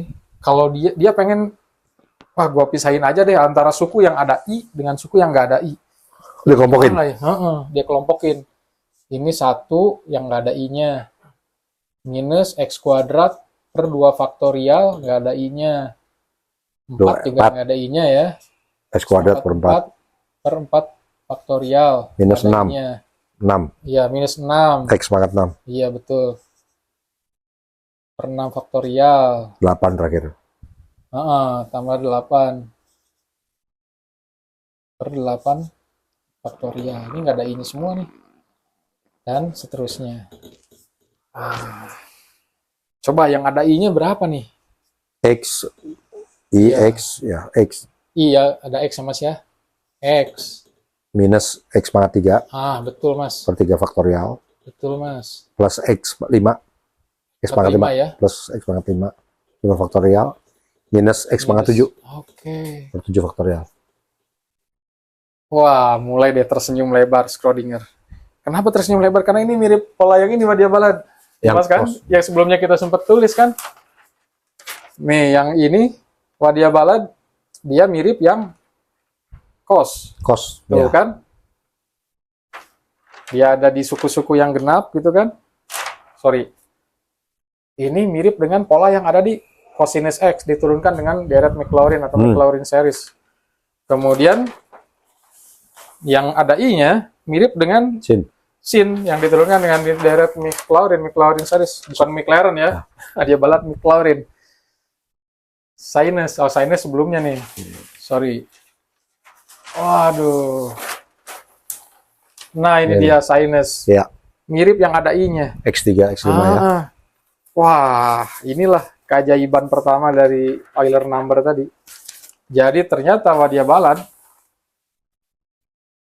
E pangkat IX yang nggak ada hubungannya dengan geometri, itu ternyata berhubungan dengan geometri, khususnya trigonometri, sebagai cos X ditambah I sin X. Ini disebut Euler formula. Oke. Tapi Schrödinger yang nemuin ini. Ini Euler sih sebetulnya. Euler tetap Tadi ya? saya untuk mendramatisir Oh. seolah-olah Schrödinger berpikir. Gue pikir seperti gitu itu. tadi. Tapi ini sebetulnya Euler yang menemukan. Euler's formula. Ini yang lu bilang dia jadi geometri ya? Iya. Jadi bayangkan tadi kan kita awal Enggak. motivasinya masalah keuangan, Compound interest. kan, nggak sama sekali terpikir tentang geometri. Tiba-tiba, oh dia berhubungan dengan geometri, khususnya trigonometri gitu kan, trigonometri bagian dari geometri dengan cos dan sin. Dan ada yang lebih gila lagi, kalau kita masukkan x ini sama dengan pi, jadi ini pangkat i pi, cos pi itu 180 derajat, Wadia Balad, jadi dia dinyatakan dalam radian gitu Mas ya. Maka cos 180 derajat kan minus 1. Minus 1 ya. Sinusnya jadi 0 kan. Betul. Jadi minus 1. Nah, iya dikali 0 gitu kan. Jadi 0. Nah, artinya kalau kita geser ini ke ruas sebelah kiri, Plus 1. maka iya I pangkat Pi ya. pi plus 1 sama dengan 0. Nah, ini oleh para matematikawan biasanya disebut the most beautiful. Kenapa? Karena jadi 0. Equation. Karena dia menggabungkan in the universe. Nah, ini biar ini. Dramatisir ya. Iya. Karena kalau ada alien yang cerdas, punya peradaban di entah planet mana, mereka pasti tahu ini juga. Bahwa mereka cerdas. Walaupun mungkin mereka nulisnya dengan simbol yang berbeda. Karena ini angka-angka yang natural muncul secara alami, semuanya muncul secara alami. E, I, pi, 1, 0, ini angka-angka paling fundamental di alam semesta. Tanpa angka-angka ini kita nggak punya peradaban kayak sekarang. Kita nggak akan punya laptop, HP, tablet, kita nggak akan bisa bikin podcast kayak gini, Mas. Angka-angka ini. Angka-angka ini membuat teknologi bisa membuat podcast seperti sekarang. Kita bisa berkomunikasi jarak jauh dan sebagainya. Ini disebutnya Euler's Identity. Ini Euler juga sebetulnya yang menemukan. Pinter banget ya Euler. Iya, makanya banyak matematikawan lain itu selalu mengatakan kalau kita pengen ngerti apa itu Dia matematika, sayangnya lahir sebelum zaman Nobel sih ya. sebelum zaman Nobel. Kalau dia ada aja zaman Nobel, tapi memang masalahnya matematika tuh nggak ada Nobelnya juga. Enggak ada ya? Iya, tapi ada yang setara, Mas, namanya field medal. Asik. Ah. Oh, jadi selama itu yang lain itu dapat karena fisik ya? Karena fisika atau biologi atau kimia sama Baru medicine. tahu gua. Oke. Memang sayangnya itu, padahal semuanya tuh butuh matematik.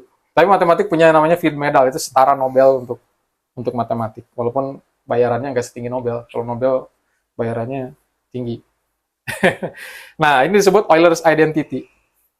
Nah, akhirnya wah, tersenyum cerah. Karena Schrödinger kan dari tadi dia tahu mekanika kuantum itu fungsi gelombang. Dia berarti harus gunakan cos sama sin. Cuman kalau cos sama sin dipisah-pisah ribet. Waduh, nggak kelar-kelar nih kerjaan gua, kata Schrödinger. Untung ada ini. Jadi cos sama sin bisa dia satukan di dalam fungsi Euler ini. Nah, terus gimana? Apa yang dilakukan oleh Schrödinger berikutnya setelah dia tersenyum dengan ini? Berbulan-bulan loh Schrödinger mikir seperti ini. Walaupun ini udah ditemukan sama Euler, tapi kan dia kan harus mengerti alur logiknya ya. Schrödinger pun nggak langsung mengerti Euler formula ini berguna untuk mekanika kuantum. Cuman ya karena dia hebat ya, layaklah dia dapat Nobel. Akhirnya dia bisa menghubung-hubungkan semua itu.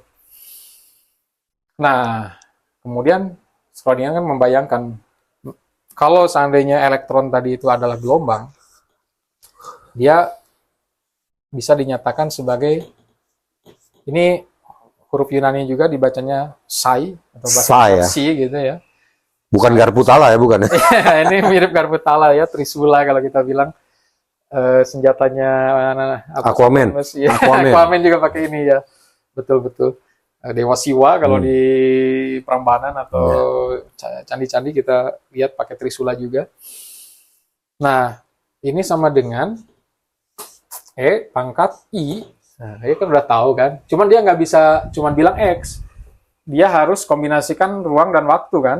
Ada waktu. Dan dia harus bikin konstanta karena yang namanya gelombang kan dia cyclic kan, berulang terus kan. Gini kan, terus lagi berulang terus kan. Maka dia harus put a constant di depannya.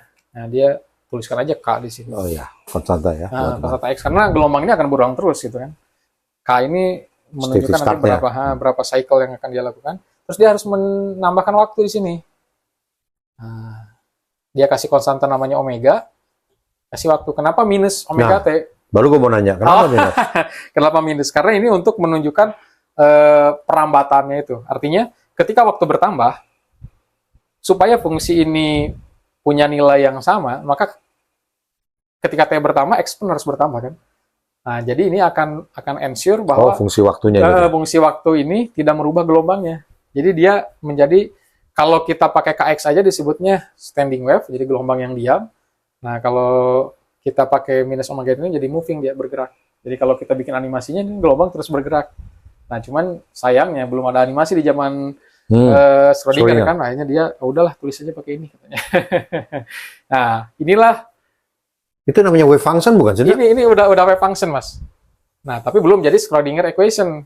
Tapi ini modal awal Schrödinger untuk membuat Schrödinger equation. Dia udah tahu semua cerita di atas, dia bikin formulasi wave function-nya seperti ini.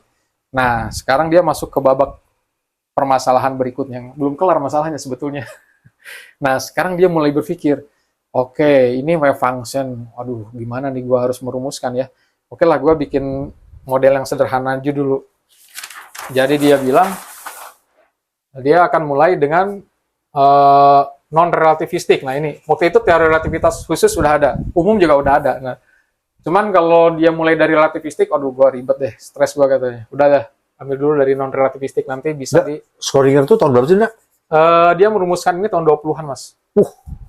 Zaman Perang Dunia Pertama. Zaman ya, nggak lama setelah selesai Perang Dunia Pertama dia rumuskan ini. Jadi dia lebih muda dari Einstein. Tapi dia hampir bersamaan berarti ya, zaman Einstein meneliti itu juga. Di era-era itu juga, dan dan dia terlibat perdebatan-perdebatan dengan Einstein, dengan De Broglie, dengan fisikawan Niels Bohr terutama yang terkenal. Cuman dia lebih muda, jadinya dia nanti hidupnya ya nggak jaminan ya. Tapi kebetulan dia hidupnya lebih, setelah Einstein meninggal dia masih terus bisa berkarya. Relativistik. Nah, jadi waktu itu udah ada relativitas. Nah, dia bikin dulu kasus untuk non-relativistik, moving particle. Nah, ini yang penting. Partikelnya bergerak, si elektron tadi bergerak. Non-relativistic moving particle without external forces. Nah, ini asumsi penting yang external forces. Jadi partikel yang bergerak, misalnya elektron tadi, dengan energi dia sendiri maksudnya. Dengan energi dia sendiri tanpa ada gaya luar yang bekerja, kemudian misalnya nggak ada medan magnet yang diekstrak terhadap partikel itu, dan non relativistik. Nanti ada lagi relativistiknya, tapi dalam waktu terbatas kita bahas yang non relativistik dulu. Nah, untuk kasus seperti ini, maka energi total dari partikel tersebut akan sama dengan energi kinetiknya. Karena nggak ada energi potensial di sini. Ya. Nah, si Schrödinger udah tahu, wah, untung gue udah dapat modal nih dari Einstein. Fotoelektrik tadi kan, energi sama dengan H kali F. Frekuensi. Energi kinetik, nah ini kan kita salah satu setengah MV kuadrat mas ya. Oke. Nah, tapi Schrödinger butuh nyatakan ini dalam momentum. Kita tahu momentum sama dengan MV kan. Jadi energi kinetik ini bisa dimodifikasi jadi setengah PV ya. Jadi P kuadrat per 2M. Dibalik, oke. Jadi kita nambahin M1 di atas, akhirnya jadi P kuadrat kan. Ya, M-nya dikurangi. Kompensasi M di bawah. Nah, oke. Nah, terus Schrödinger ingat nih, si De Broglie pernah bilang P sama dengan H per lambda kan. Nah, si Broglie dapat Nobel gara-gara ini ya. Udahlah, gua pakai aja kata Schrödinger kan. Dia pakai nih, P-nya dia rubah jadi H per lambda. Jadi H kuadrat per lambda kuadrat dikali 1 per 2M. M-nya. Sama dengan H-nya kiri, coret. Dan ini sama dengan HF. Iya, coret nah H-nya. Nah, tersenyum lagi Schrödinger. Oke, gue punya modal awal ini nih. Gue punya modal awal persamaan energi. Terus gue punya modal awal, nggak modal awal sih, modal awalnya udah dari atas tadi. Modal lanjutan. Model functionnya. Ya, model functionnya. Tinggal dia harus menyatakan wave function ini ke dalam bentuk energi. Wah, mikir lagi nih Schrödinger. Gimana caranya ya? Gue bisa nyatakan wave function, bisa nyatakan energi sebagai wave function. Oke lah, coba gue hitung-hitung. Kalau kecepatan itu kan derivasi mas ya, dari posisi ya, tapi terhadap waktu.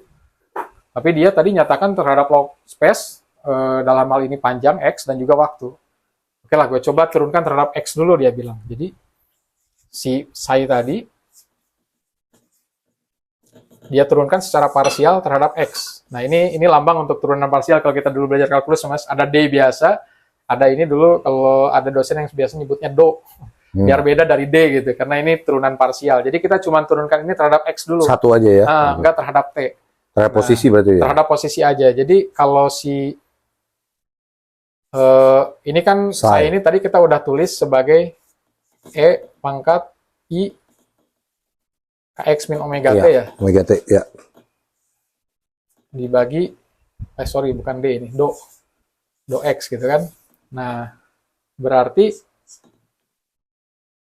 inilah keajaiban. E itu kan kalau diturunkan terhadap X akan jadi dirinya sendiri mas ya? Iya. Kita udah jelaskan tadi di awal. Udahlah, di awal tadi kita udah sempat, nih saya kasih kotak kecil aja bahwa kalau do E pangkat X per X kan sama dengan E pangkat X tetap. Seneng nih Schrödinger gara-gara ini. Artinya dia nggak usah pusing dengan penurunan E-nya sendiri. Dia cukup turunkan konstanta dari X-nya ke depan. I sama K-nya doang dia turunkan. Habis itu ininya tetap sama. Nggak ada yang berubah. Wah. T, ya. Seneng Schrödinger. Tapi K-nya cuman 1, belum jadi kuadrat. Gimana ya biar jadi kuadrat? Udahlah, gua turunin 1 kali lagi katanya mas. Dia bikin turunin keduanya nih. Nah, paling benci dulu kalau dapat ujian turunannya udah berkali-kali kayak Iya. Udah itu malam-malam ujiannya enggak. Aduh. Dulu kita pada barat kalau ujian tuh malam. Jadi stres dan mencekamnya malam, Mbak. Iya, bener. Kombinasi horor sama stres. Bawaannya habis itu lapar, Mas. Iya. Nah, turunkan nih kedua kalinya ini terhadap X. Jadi ini diturunin lagi. Nah, ini dapat lah. Kita ingat tadi I kalau dikuadratkan kan jadi -1. Ini jadi minus. K-nya jadi kuadrat. Kemudian Kalinya tetap ya. I-nya ini tetap nih. Ini yang Schrödinger suka ini nih. Ini tetap dia nggak ribet lagi mikirin ini. Nah, udah dapat gini. Dapat kuadratnya ya. Dapat kuadratnya. Nah, masalahnya dia udah bilang ini gelombang kan berjalan nih. Nggak hanya gelombang diam. Oke lah. Dia bilang gini. Kalau misalnya gelombang itu berjalan dari X ke X plus lambda. Apa yang terjadi dengan gelombang itu? Berarti gelombang tadi kan akan jadi gini. X, T jadi E pangkat I kali K. Nah, X-nya ditambah lambda jadinya di sini. Oke. Minus omega T. Berarti Karena posisi turun ya? posisinya udah berpindah kan. Nah, ini kalau diuraikan jadi E pangkat I dikali KX plus K lambda kurangin minus omega T kan Mas ya. Oke. Kita keluarin lah K lambdanya. Sama dengan E pangkat I dikali KX. Ininya minus omega T nih. Nah, oke. Ditambah I K lambda. K lambda. Oke. Nah, terus diuraikan lagi sama si Schrödinger.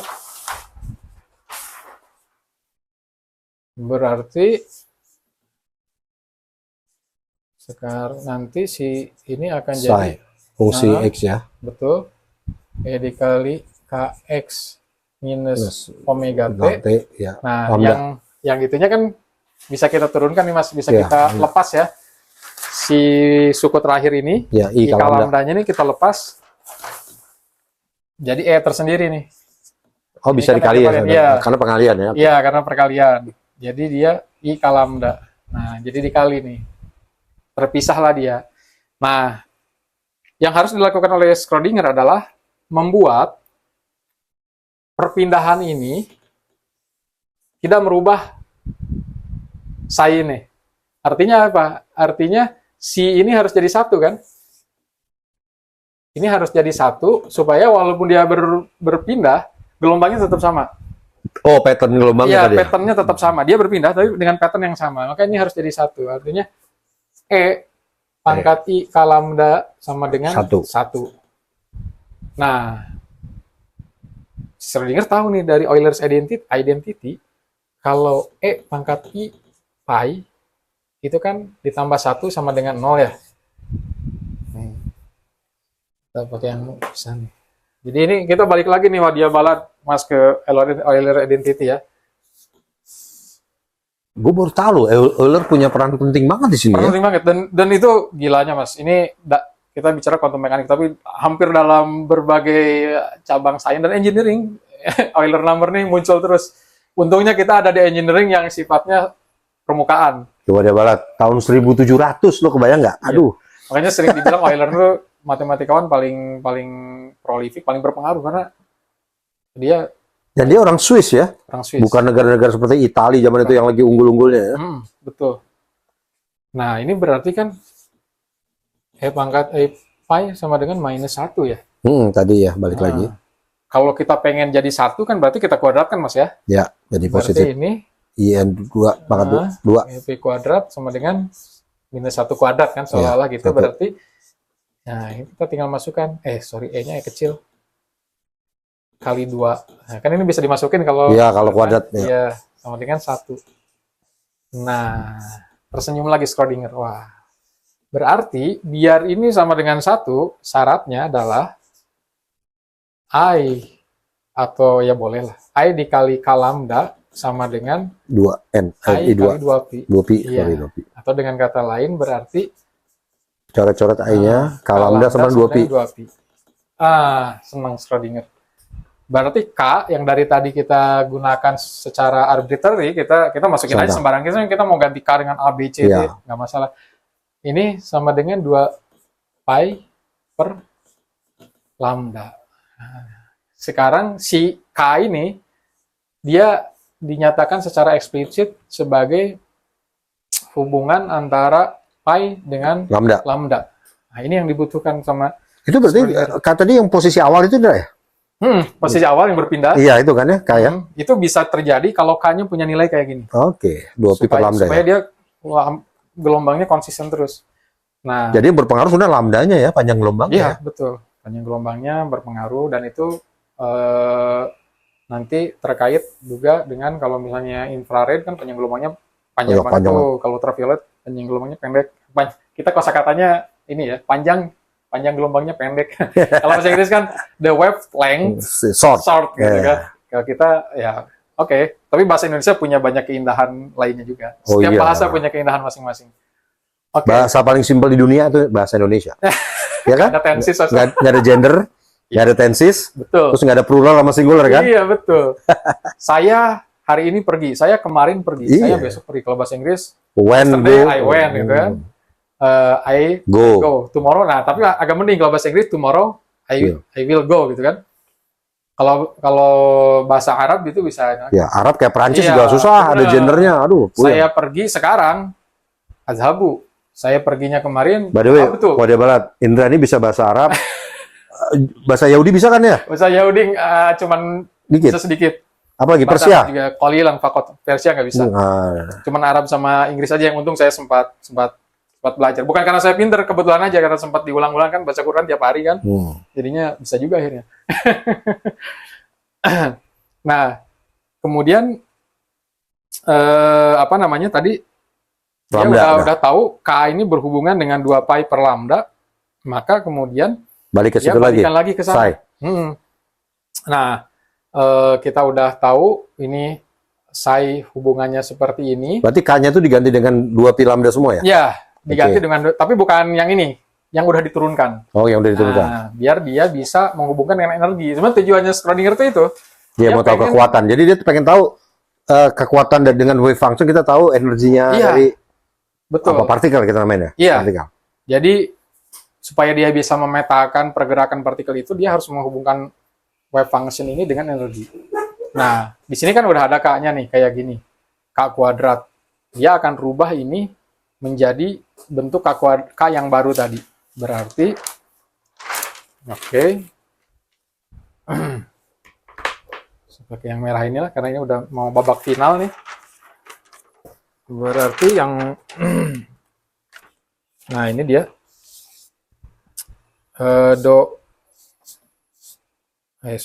Saya XT ya. Turunan kedua. Ini X. Kuadrat ini sekarang akan dia nyatakan dalam bentuk yang baru dengan K yang ini nih. 2 pi per lambda. Ya, betul. Sama dengan ada minusnya di depan.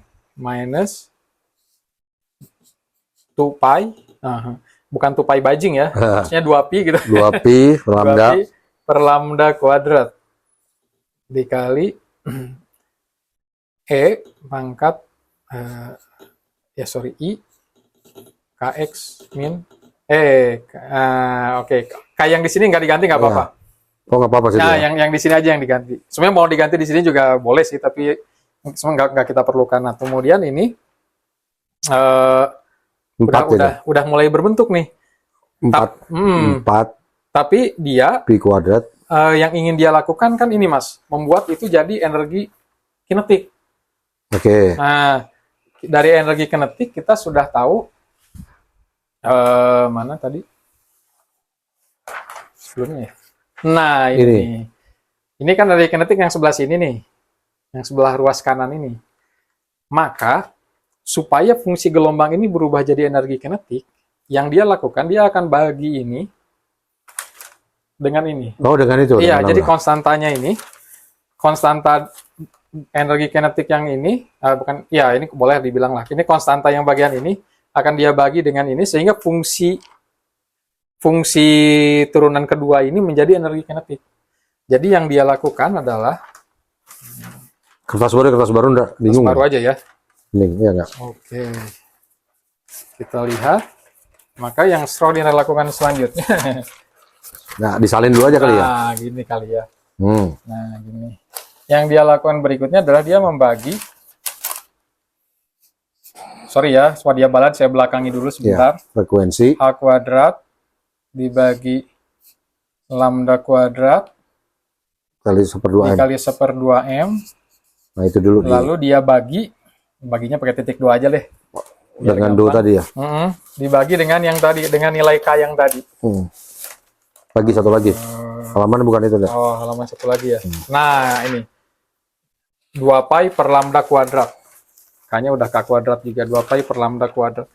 Dibagi 2 pi 2 pi gitu ya, per lambda kuadrat. 2 pi per lambda kuadrat. Nah, ini yang Schrodinger lakukan. Berarti, dengan kata lain, ini ekuivalen dengan H kuadrat per lambda kuadrat dikali 1/2M dikali lagi lambda per 2pi kuadrat, kan karena ini dibagi jadinya dibalik kan Mas ya. Oke, nah ini jadinya sama dengan itu lambdanya 4 hilang ini. ya. Lambdanya hilang ya Mas ya. Ya, Ini hilang. jadi 4 ya. 4 MP. Iya.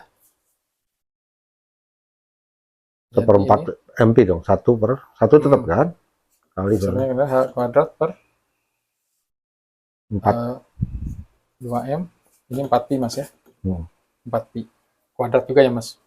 Iya, pi-nya kuadrat ya. Iya. Oke. Nah, kemudian ini biasanya sama fisikawan nggak mau ribet nih kalau udah ada kayak gini.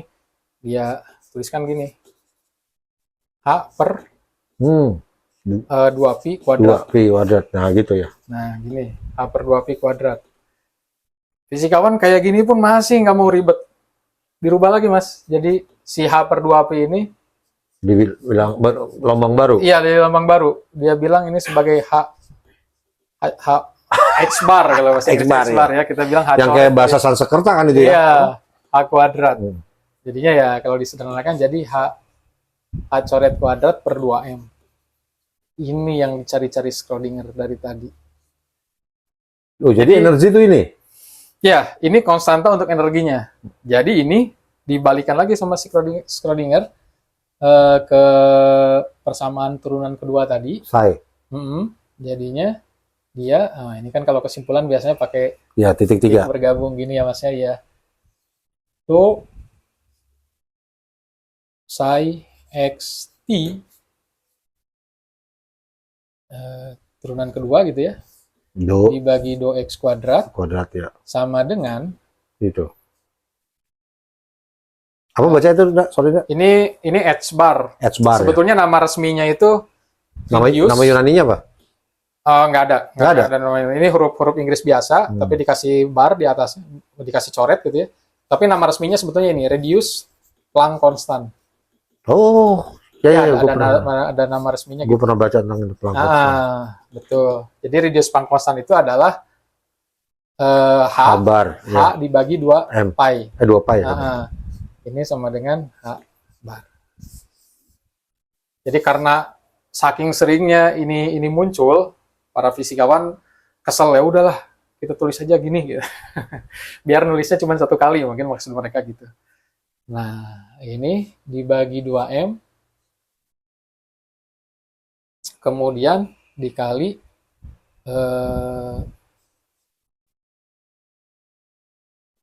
yang saya X ini sama dengan E pangkat bla bla bla itu tadi. Nah, ini setengahnya dari persamaan Schrodinger. Ini time independent Schrodinger equation istilahnya gitu. Karena ini nggak ada perubahan waktu di sini. Hanya perubahan rotasi. Oh ya, kita lupanya ada minus ya tadi ya. Ada minus. Karena K-nya yang tadi di persamaan sebelumnya ada minus. Oke, energi kinetiknya udah ketemu.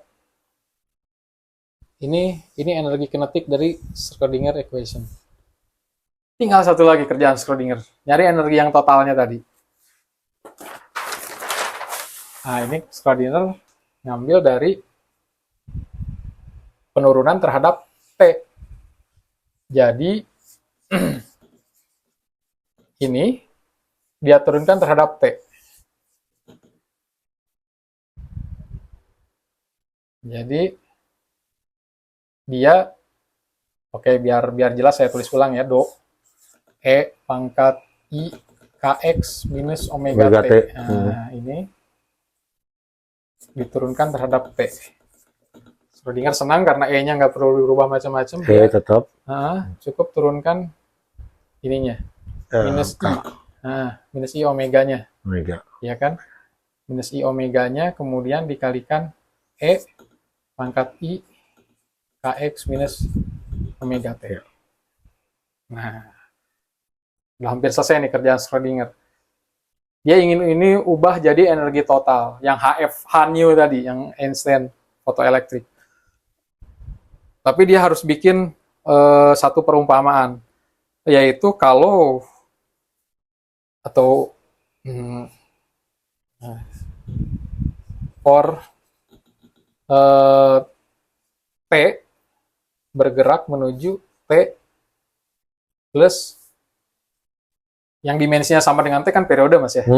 Tapi karena dari tadi kita udah bicara frekuensi, maka kita bisa sebutkan juga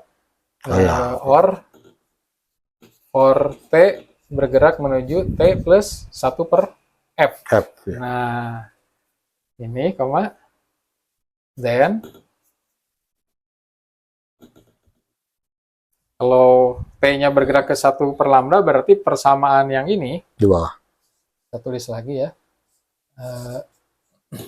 Do. ini akan menjadi, nah ini kita belum turunkan dulu Mas, kita masih persamaan yang biasanya dulu, yang psi-nya. Yang IKW. Ya. Minus Nah, ini omega. Kx minus omega. Nah, T. ininya. Nah, itu Mas, betul. Tambah 1 per mu. Nah, jadi T yang asalnya cuman biasa T ditambah 1 per mu, ngikutin ini. Nah, ini kita pecah juga. Jadi sama dengan I, yang ininya sama, Kx min omega T. Nah, sekarang dia dikurangi lagi. I dikali omega dikali 1 per mu. Seperti ini. Nih, kurungnya jadi 2 kali. Enggak, kurungnya sekali, sorry. Nah, gitu. Nah, kemudian kita bisa keluarkan lagi nih Mas, yang ini Mas. Jadi yang ini tetap, yang lama, Ya. Kx min omega T. Nah, di sini, karena ini pengurangan, berarti dia jadi dibagi kan Mas ya? Atau dikali 1 per, boleh dikali 1 per E, karena dia jadi, kalau pengurangan jadi turun ke bawah. Iya, kurang E I pangkat I omega kali 1 per frekuensi ya. Atau langsung omega per mu juga boleh. Nah, ini. Kemudian Schrödinger berpikir gimana caranya supaya walaupun ada ini, cuma 2 itu fungsinya. persamaannya tetap balik lagi ke persamaan yang ini atau yang, jadi oke, saya tuliskan baru aja. Atau di sini aja masih cukup. Supaya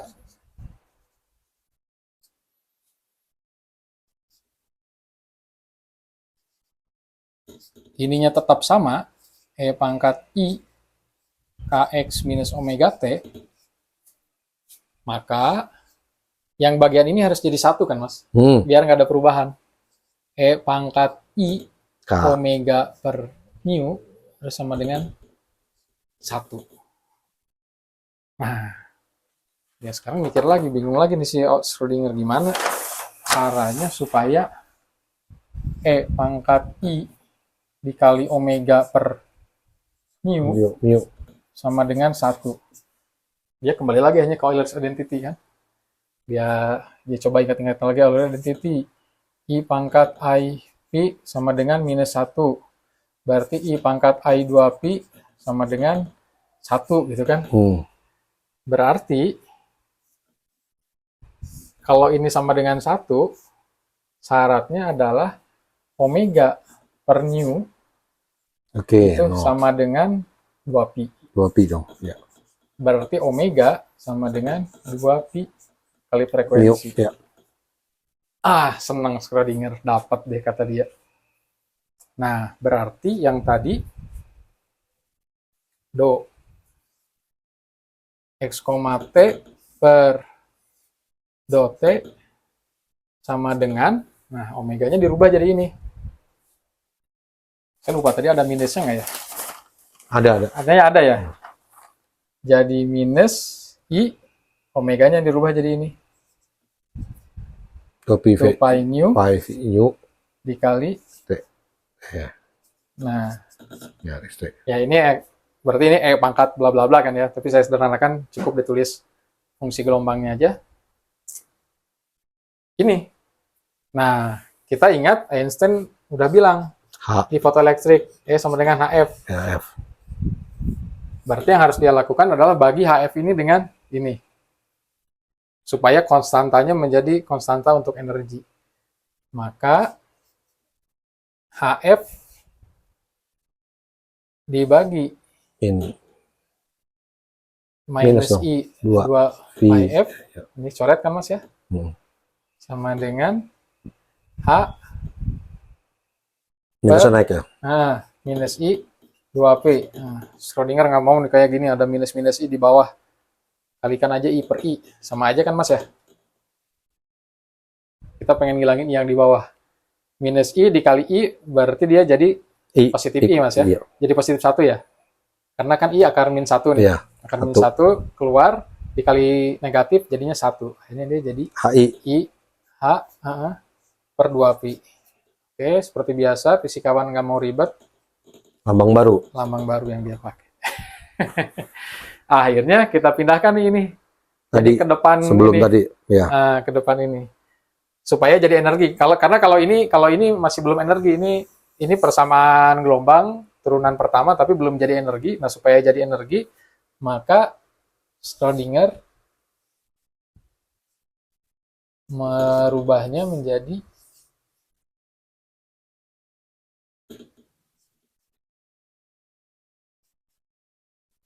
ini setengah yang terakhir dari persamaan Schrödinger. Schrödinger itu jadinya dia.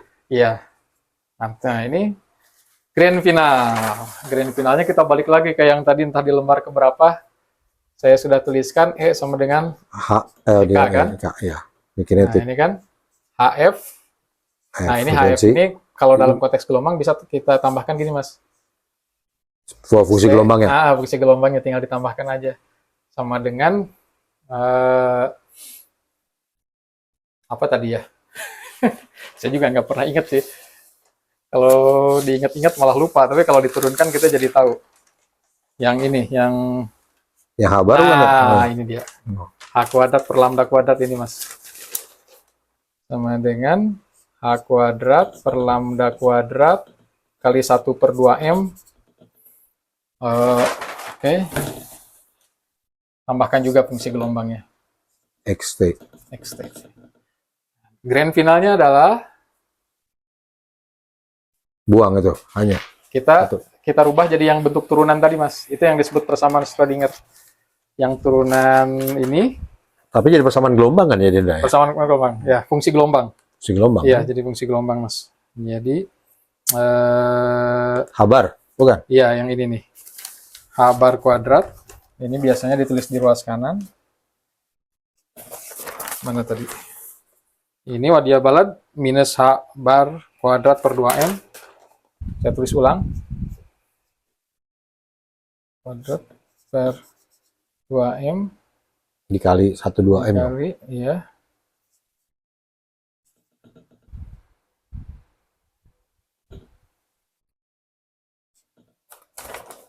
X.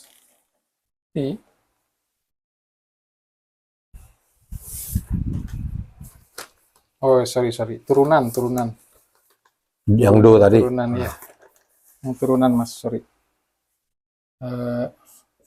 Atau gini deh, saya tulis ulang ya.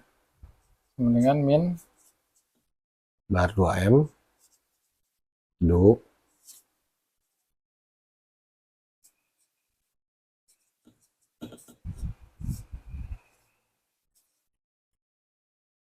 ini yang ruas kinetiknya. Kemudian yang ruas energi totalnya. Nah, cuman IH bar aja ya. IH bar.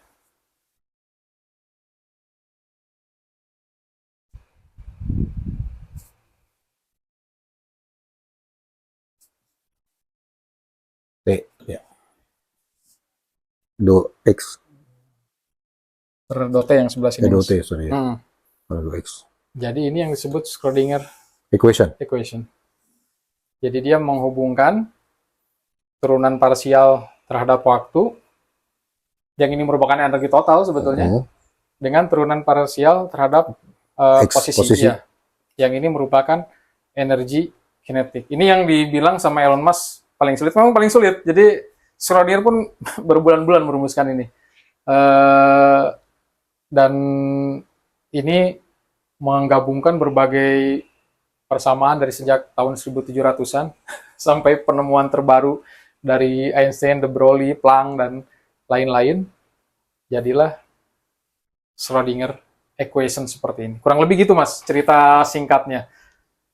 Gak ada yang singkat. Bentar, pada balat saya izin mau buka kepala dulu nih. Panas banget gue mencoba mencerna ini. Siap, Mas. Dan ini yang Elon Musk bilang counterintuitif, paling sulit, tapi incredible. Pada balat, baru aja kita saksikan demo yang memakan waktu 1 jam lebih.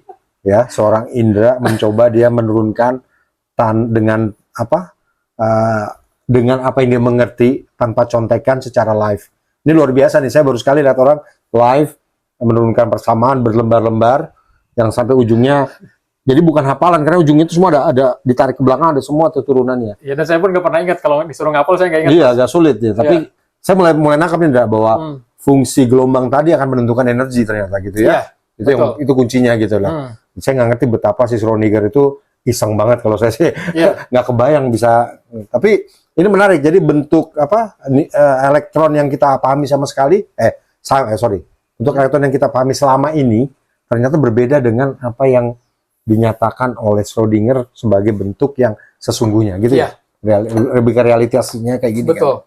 Dia punya fungsi gelombang. Menarik. Dan mungkin saya akan akhiri dulu di part 1 tentang quantum mechanics. Habis ini kita akan lanjut kita diskusi tentang kembali lagi ke topik ruang angkasa. Ingat Wara Balat, kalau ada yang mau ditanya tulis di komen. Ya, Indra akan dengan senang hati untuk menjawab. Bahkan kalau perlu coaching khusus saya akan buat video lain. Karena ini sebenarnya buat pemantik bahwa seorang Indra bisa buktiin lah apa yang Elon Musk bilang sulit, ternyata orang kita yang makannya segol nasi bisa juga menerjemahkan ini. Jadi bukan nggak mungkin lah ya kalau one day kita bisa menerjemahkan yang Elon udah bikin ya. Iya betul. Kalau engineers kita, scientist kita, businessman kita, pemerintah kita bersatu, apa yang udah dicapai Elon tuh bukan hal yang sulit-sulit amat. Elon bilang ini sulit, kita bisa lakukan. Maka apapun yang Elon pernah lakukan, kita pun bisa lakukan, bahkan kita bisa lampaui. Saya kuncinya tadi, kalau mau pasti banyak jalan. Betul. Ya? Dan kita nggak boleh menyerah. Dan saya lihat ini pembuktian yang luar biasa ya. Walaupun habisnya banyak PR kita untuk menjadikan. Tapi basisnya kita ngerti lah. Bahwa gitu nggak ada yang sulit ternyata bisa dipecahkan. Terima kasih Indra untuk episode satunya. Kita akan lanjutkan diskusi dengan berikutnya ya. Thank you banget. Ya. Sama-sama Mas. Ya.